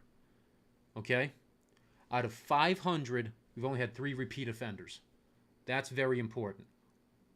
Now, it probably needs to happen. It's probably, we need to reach out as educators to the NFDA and say, hey, what are the common ways that people are failing so we can build that into our curriculum? Just saying. That might actually be something that I work on next week.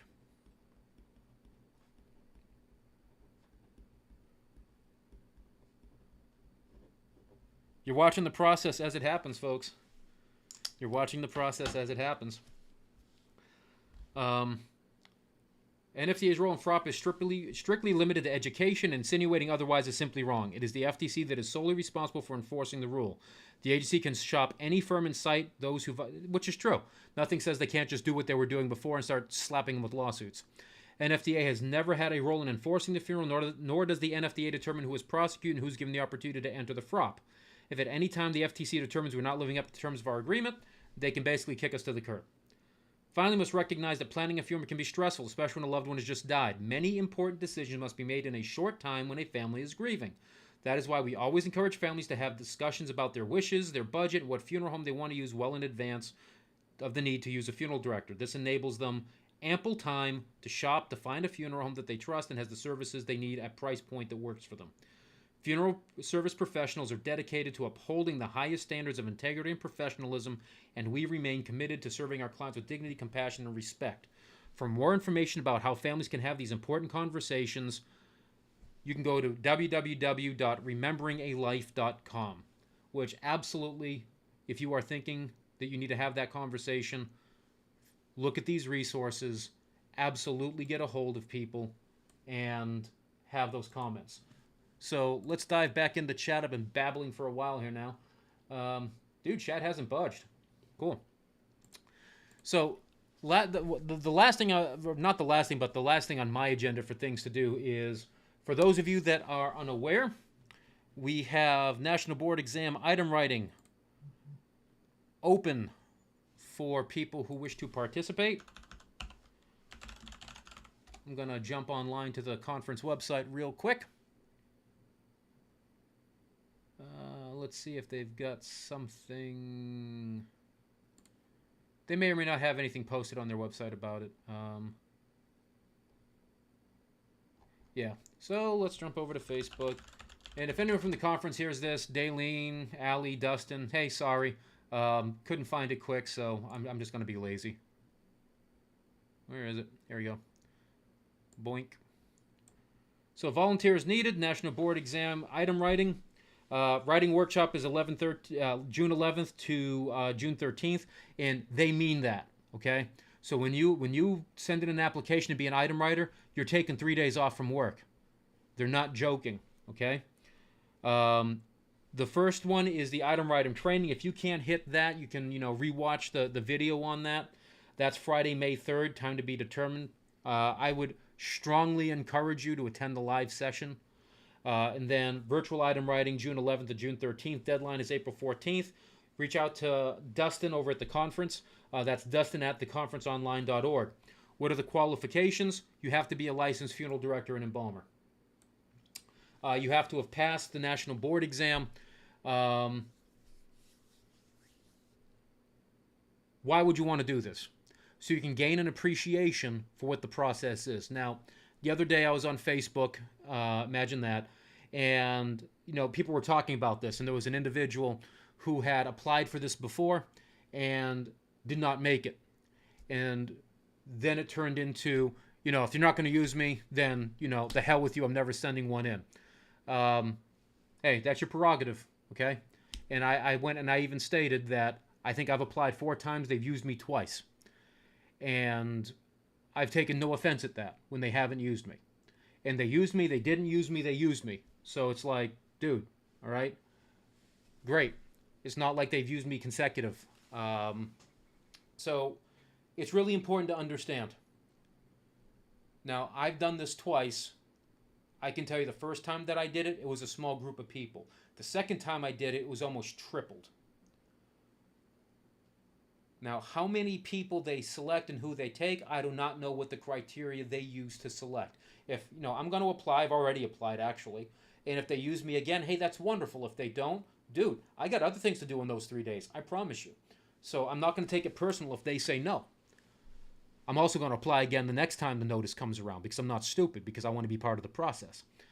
And I feel that it's a very rewarding thing for you to know and go through item writing training and being an item writer at least once, so you can understand that when people talk smack about the NBE, that is not necessarily the problem with the NBE.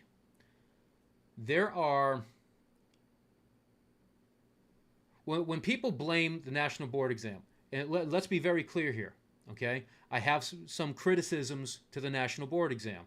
I have told the executive director of the conference, Daleen Paul, my criticisms. Okay? Her and I are not going to have a spa day, right? But I would like to think that we are at least polite acquaintances, if not friends. I think the last couple of years I've gotten along better with Daleen because me personally, I feel like I haven't been that much of a jackass as I was before.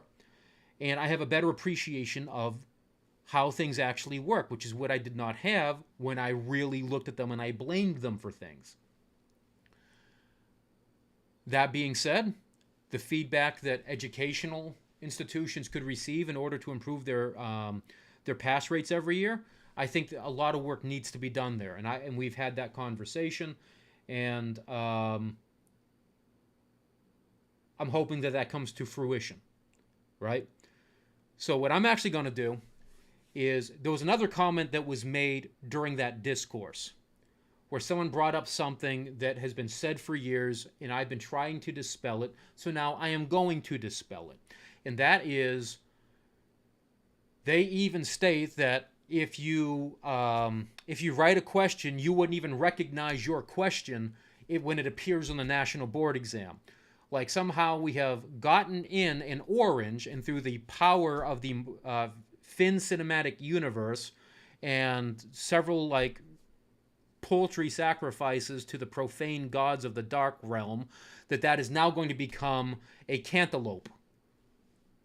Okay, that's not the way it works. So what I'm going to do is I'm going to show you exactly what they mean by that. And what we're going to do today is we are going to write a question. We are legitimately going to write a question based on the standard rules that are used for item writers. Now, I am not going to be sharing any expert knowledge or any proprietary secrets. I'm going to write a crap question under the current standard, and we are going to revise it so that by the time we are done revising it, we will not recognize it, which is what the argument is. So, I think a great way to start, let's write ourselves a funeral directing question rather than a sciences question. And just because something on the funeral directing, the arts side of things, is easier to lend itself to bad question writing. Not that you can't write some seriously bad questions on the embalming side. The topic that I'm going to pick is not pulled for specificity because it appears in the National Board exam. It is not something I am going to write for the National Board exam, and I don't even have a textbook around me to cite from. So there's no references to this. I'm simply going to pull something out of my head, write a bad question, and then you're going to watch me edit it like I would if I was doing quality control on that question, so that the person who wrote it simply would not recognize it when it came up for future approval. So let's go ahead and start. And I'm going to blow this up big. I'm going to blow this up nice and big so people can see it. And this should also give some confidence to you folks out there thinking about the National Board exam, that perhaps what you're being told should not be as scary. Okay? So in a question, you have really, I think, 3 or 4 major components. You have the stem, you have the key, and you have distractors. So the stem is what we're writing right now. This is the question.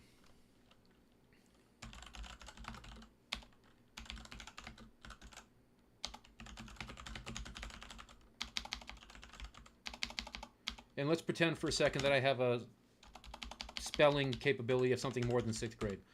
Man, I can't even spell visitation tonight. Visitation at your funeral home, and you have a funeral mass in the morning. All right, so basic statement. We've completed a rosary service. This implies it's a Catholic funeral. Now you have a funeral mass in the morning. The funeral mass is celebrated by Father Tom. He tells you, after the recessional, that an emergency has come up.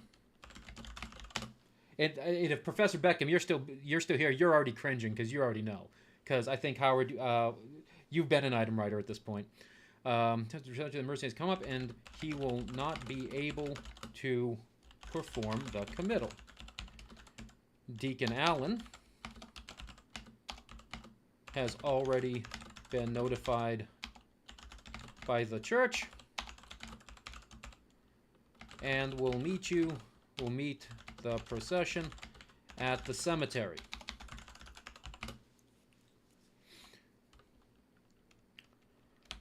Which of the following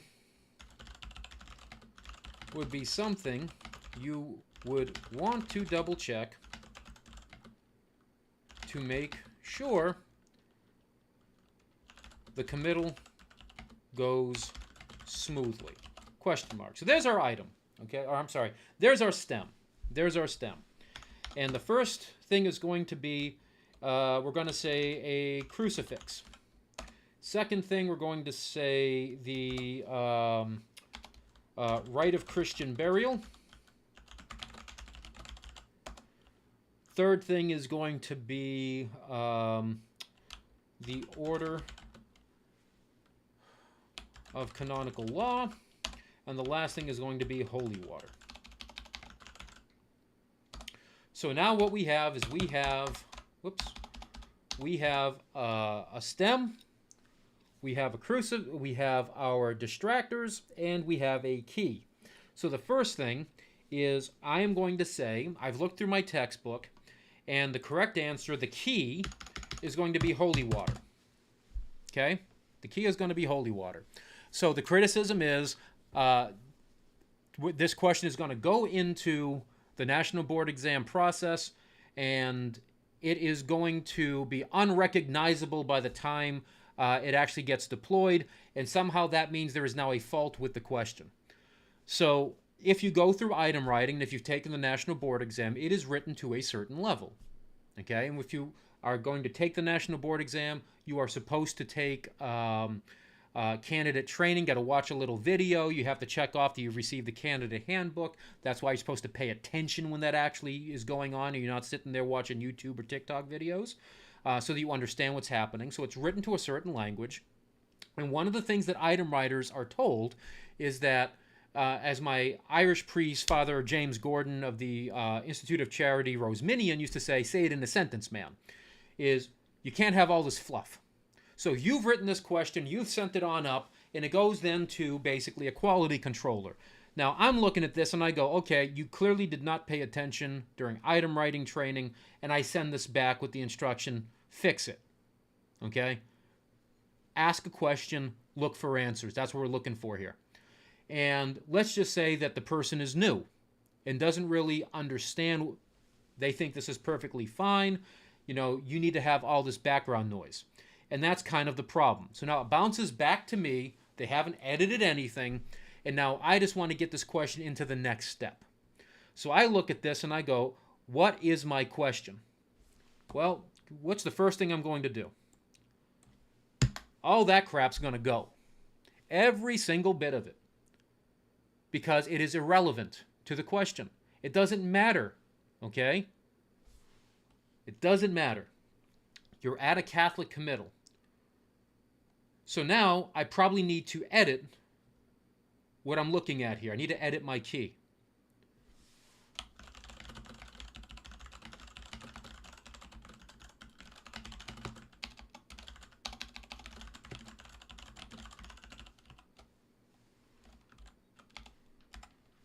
I just summed up that entire summary. Which of the following would be something necessary for a Roman Catholic committal? Okay? Now remember the implication. I'm going to put the original stem back up here. I converted all of this into that, into the stuff in bold. You would not recognize the question as you wrote it. You would not recognize the question as you wrote it. But the question is arguably more clear now, isn't it? The question is arguably more clear. Which of the following would be something necessary for a Roman Catholic committal? And now I say, hey, I've edited this, I'm done, and I drop it in the quality control queue. So you have an author, you've had the proofreader. I've done now my job. I've made sure that all the citations and everything are there. It's tied to a curriculum outline, and I toss it into the pool to the next level review. So now I'm going to review this, or someone is going to review this in a group. Okay? And what the group is going to do is the group is just going to see this. The group is just going to see this. And they're going to say, okay, is the question clear? The question's pretty clear. What's the following would be something necessary for Roman Catholic committal? Crucifix, rite of Christian burial book, order of canonical law, holy water. And the correct answer is holy water. And so, The group likely has people that understand Catholic services, because the group is going to be like, 8 to 10 people, depending on how big they're going to run their QC groups. And what is likely going to come up is, we have a problem here, kids. These two would be confusing,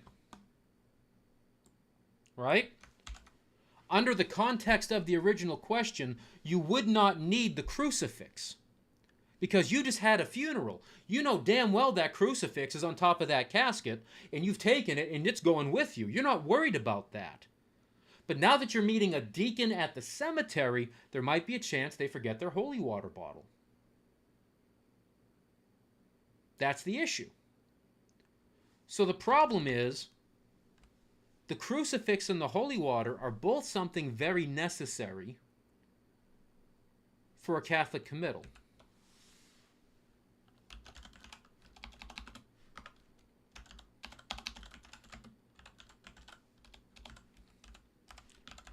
So what I'm going to do is quality control is going to edit it again. So what do we have? We have a very clear question, and now we have even less confusing answers. Rosary beads, rite of Christian burial book, order of canonical law, holy water. Oh, but Professor Finn, the rite of Christian burial is the book that they use for these things. Yeah, and there's no way in hell that a funeral director is going to probably carry one of those around in the lead car of the hearse. I mean, some of you might do it. That's great for you. I own one. I've even used it doing a committal at the services, because there's nothing that says that it has to be a deacon or a priest to do the committal. Don't believe me? Look at the book. But it's not your responsibility as the funeral director to bring the book. That's their responsibility. Well, what about the holy water? People forget holy water. People don't usually forget the book. I'm not saying that people haven't forgotten the book, but people don't forget the book. Under the off chance that they do, just about every cemetery has something that mimics the Catholic rite. And they can get it pretty damn quick, especially now on their phones, and go through and look at it on PDF. Like, I'm sure there's an app for that. The order of canonical law doesn't exist. I literally just pulled that out of the ether. And rosary beads, there is nothing you need rosary beads for at the Roman Catholic committal. The rosary is not part of that service. Well, what if they want to have a rosary service there? Great. Not common. No one anywhere says you need to bring rosary beads. Period. Again, a national board exam key is affirmed by the citation in the book. The distractors don't need to be justified. And when you are looking at a national board exam question, you should not have to come up with these what-if scenarios to answer the question. But one thing you absolutely are going to have at the committal, no matter what, is holy water. And just about every funeral director you meet will tell you, oh yeah, you always keep a little bit of holy water in the glove compartment in case someone runs out. And there's plenty of us with stories that, hey, father, deacon, whoever forgot holy water. And what do? They go over to the water fountain real quick. They get a little Dixie cup. They put some water in it. They give it the blessing. And then they palm the Dixie cup so no one knows it's a Dixie cup. And then use their fingers. I almost promise you that if they're using their fingers to sprinkle holy water on the casket, they forgot the bottle. I promise you, they forgot the bottle. To understand how prevalent this is, it even says that if you cannot find a source of water, any liquid can be blessed for the purpose of getting holy water. So if literally you need to take someone's bottled water out of their hand, if you need to take a can of Coke, literally, whatever liquid is available can be used in lieu of water. So when people say, oh, you're never going to be able to recognize the question, you're going to explode. No. If anything, the question got better as it went.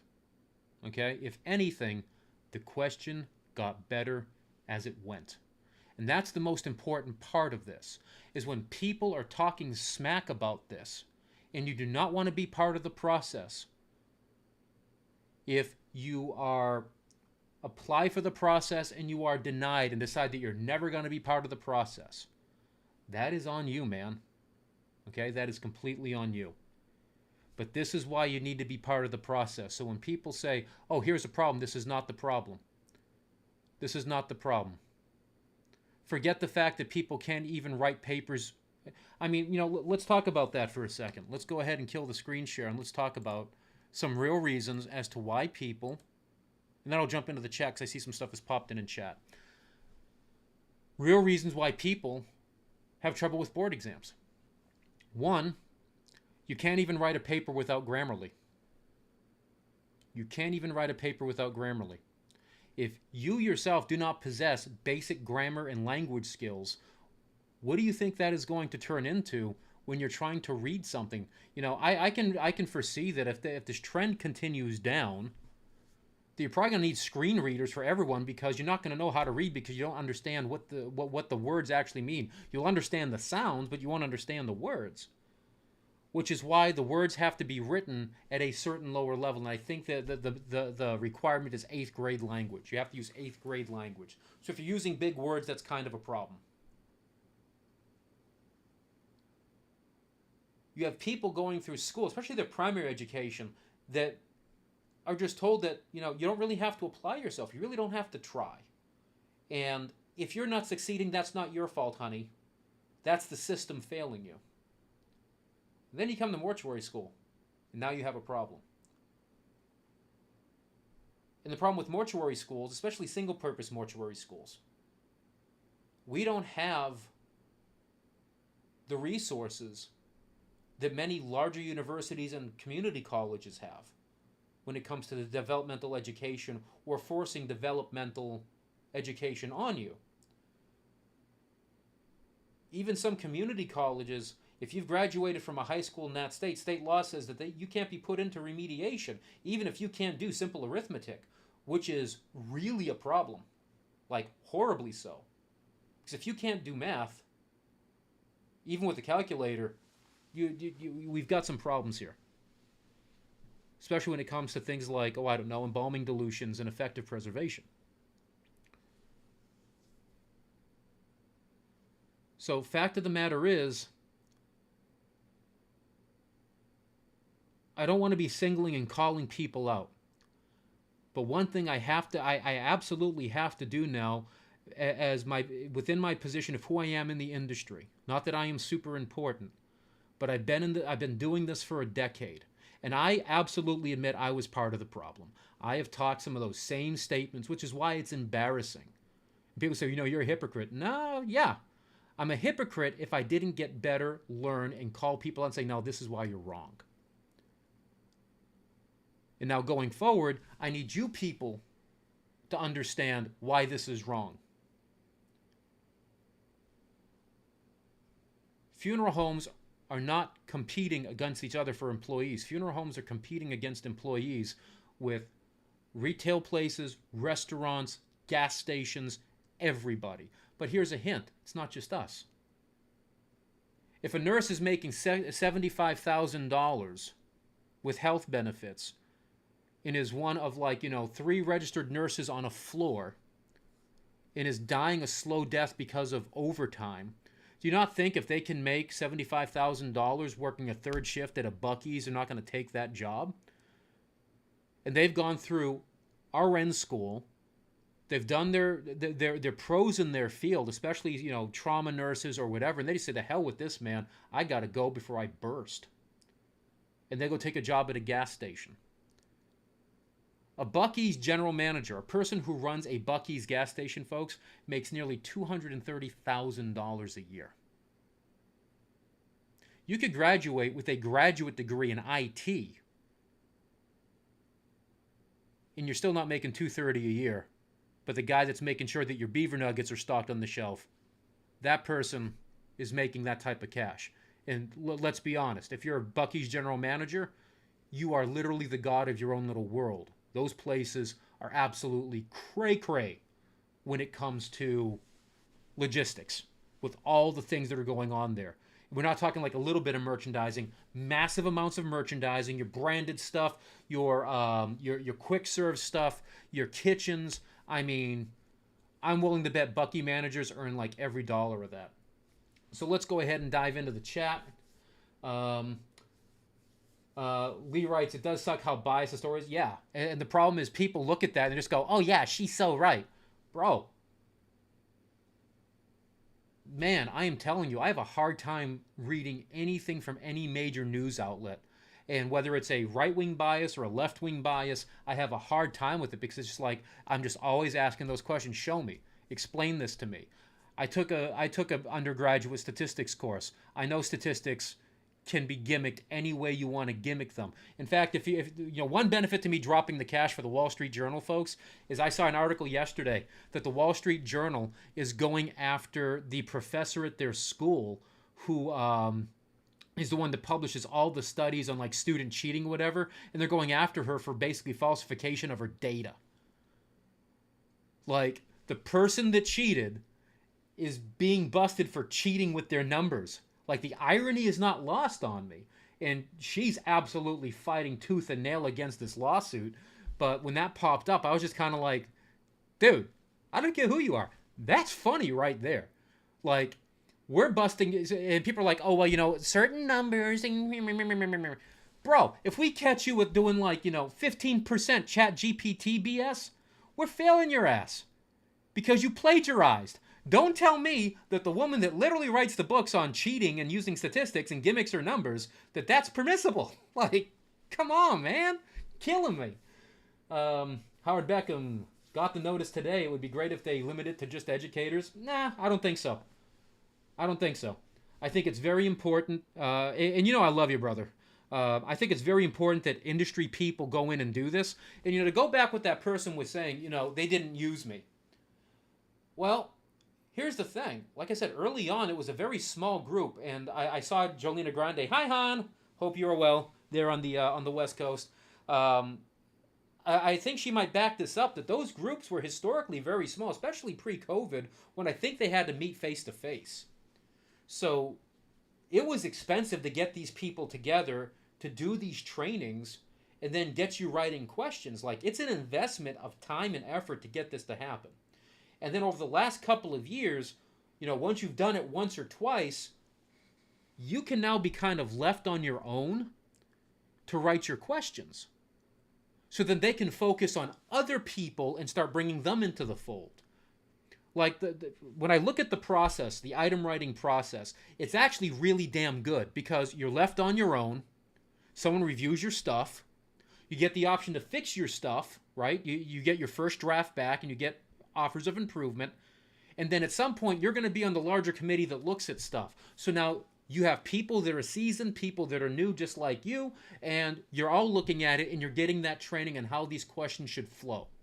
And I can tell you right now, folks, since Jolene is here, I always love it when Jolena is part of it because she has done it for a long time. She's probably one of the most experienced item writers the conference has, and she has got a skill for it.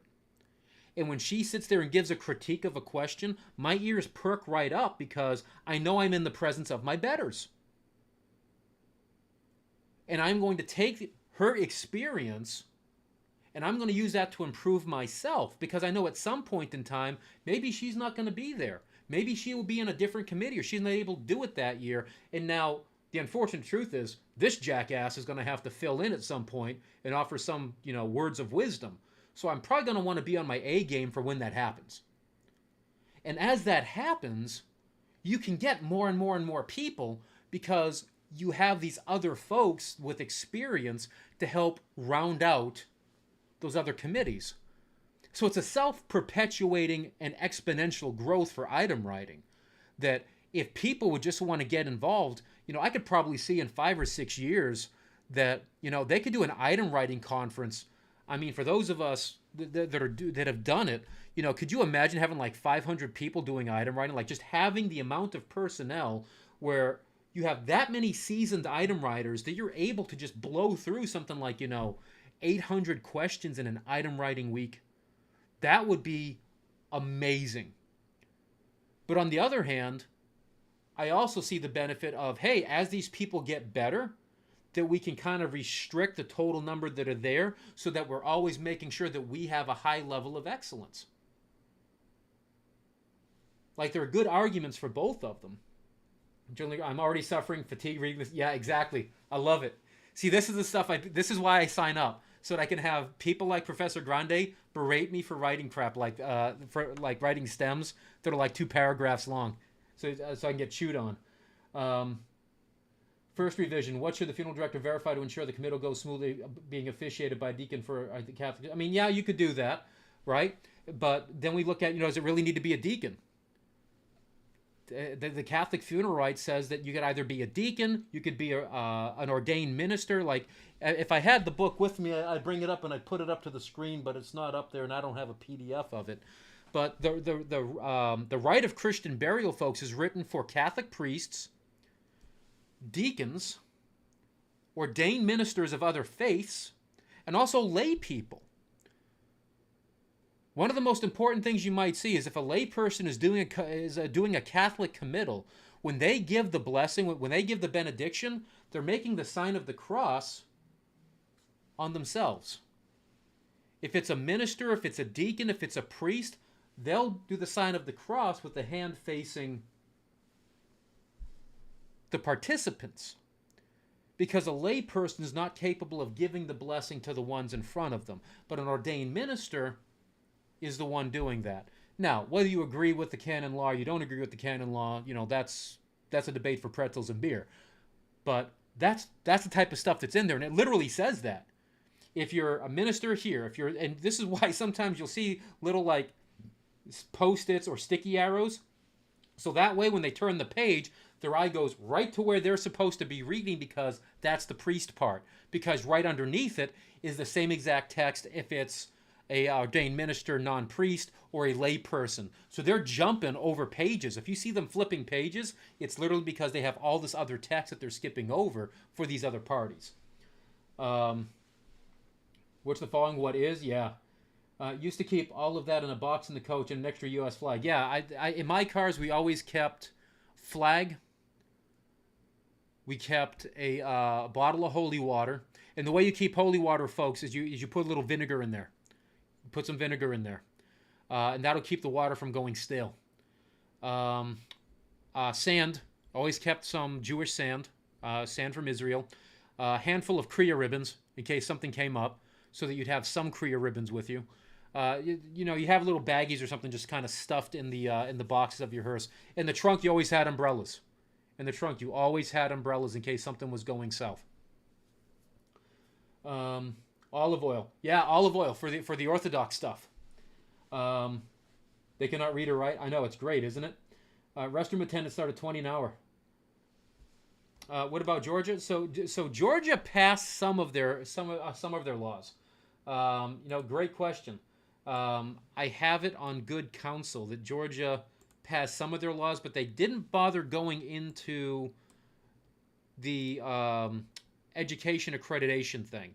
So some of that stuff needed to be adjusted, like the separation of the license. You can be a funeral director, you can be an embalmer, versus we only have one funeral director and embalmer. Then separate, and when you separate the licenses, that means you also have to separate the time requirements, so that the time requirements match for each one of the licenses as well. They passed all of that. What they didn't pass was anything to do regarding the education or the accrediting bodies, which I think is really important, because I am always going to I'm always going to lobby really hard for accreditation at schools. You can't, there's just no way, man, that you are able to have a school that is not accredited by a discipline accreditor have one of their programs rated against someone that is completely unaccredited by them. That's not even remotely fair. Because, I mean, the American board, we're forced to have clinicals. We're forced to have at least 10 clinicals. We're forced to have a certification clinical. We're forced to have observations. I mean, that's the entire purpose of accreditation, is these minimum standards of what you need to be doing to earn that standard. That's why it makes you good. And if you then allow people to operate the same without those standards, that is not a level playing field. Like, you're tying one or both hands behind a person's back, or the way I'm looking at this, you tie both hands to one of those person's ankles, and then you're going to have them go out on the field and play soccer. I mean, it's just not even remotely fair. And I'm not saying that the education's going to go down, but you're going to see that the education's going to go down, because then people don't have to worry about things like professional examinations, right? Let's just get rid of the exams. What do we care if they're stupid or not when they go out to practice? I mean, early on in the live stream, for those of you that have been here almost the full 2 hours, and now it is 2 hours, so God bless you if you have been. We've talked about those people saying, hey, I didn't know that about the FTC funeral rule. Then I got to ask, what the hell did they teach you in school? The FTC funeral has had to be on the accreditation curriculum guidelines for at least 20 to 30 years. Like, I could pull up a curriculum outline and see, what year it was actually, the outline was edited, but it's not going to tell me when it was originally proposed, and I'm going to be honest, I'm just simply not going to do that research to find out. But if the FTC's been around since 1984, I think it's fair to say that the FTC was being taught in schools by the 1990s. Like, easily. Because it is federal law. And we're not talking about, like, arbitrary. We're talking about being taught in schools. And I think a great way to figure that out would be to just pull up Mortuary Law by Gilligan and go back through the editions until finally we don't see one that the FTC chapter is not there. And then we'll know that when it came out, that's when it was starting being taught in schools.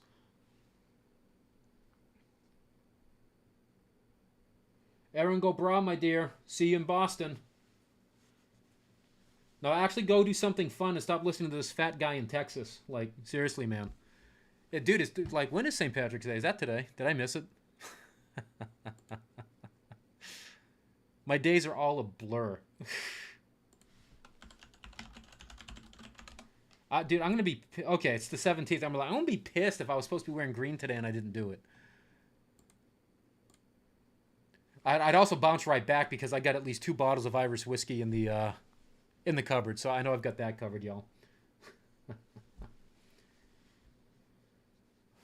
So, chat, any other questions? I'll stay on for a little bit more if you want. Otherwise, away we go.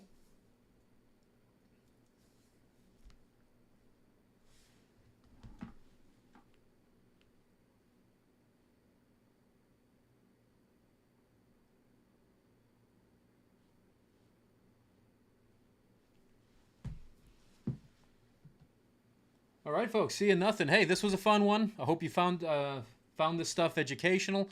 I hope that you folks certainly found, the whole item writing thing, like the little mock item writing we did, to be educational for both you, the student who's going to be going out and taking the board exam, that, hey, you're not walking into some question that's not going to make sense. The answer's there somewhere. This is what it's based on, and here's kind of the thought process that go on in creation of an instrument question.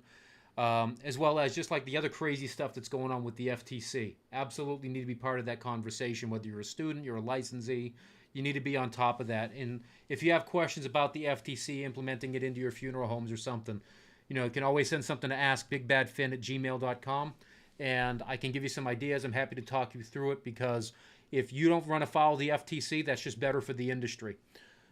So everyone, y'all take care, and we'll see you Fridays with Finn in April. Peace out, y'all.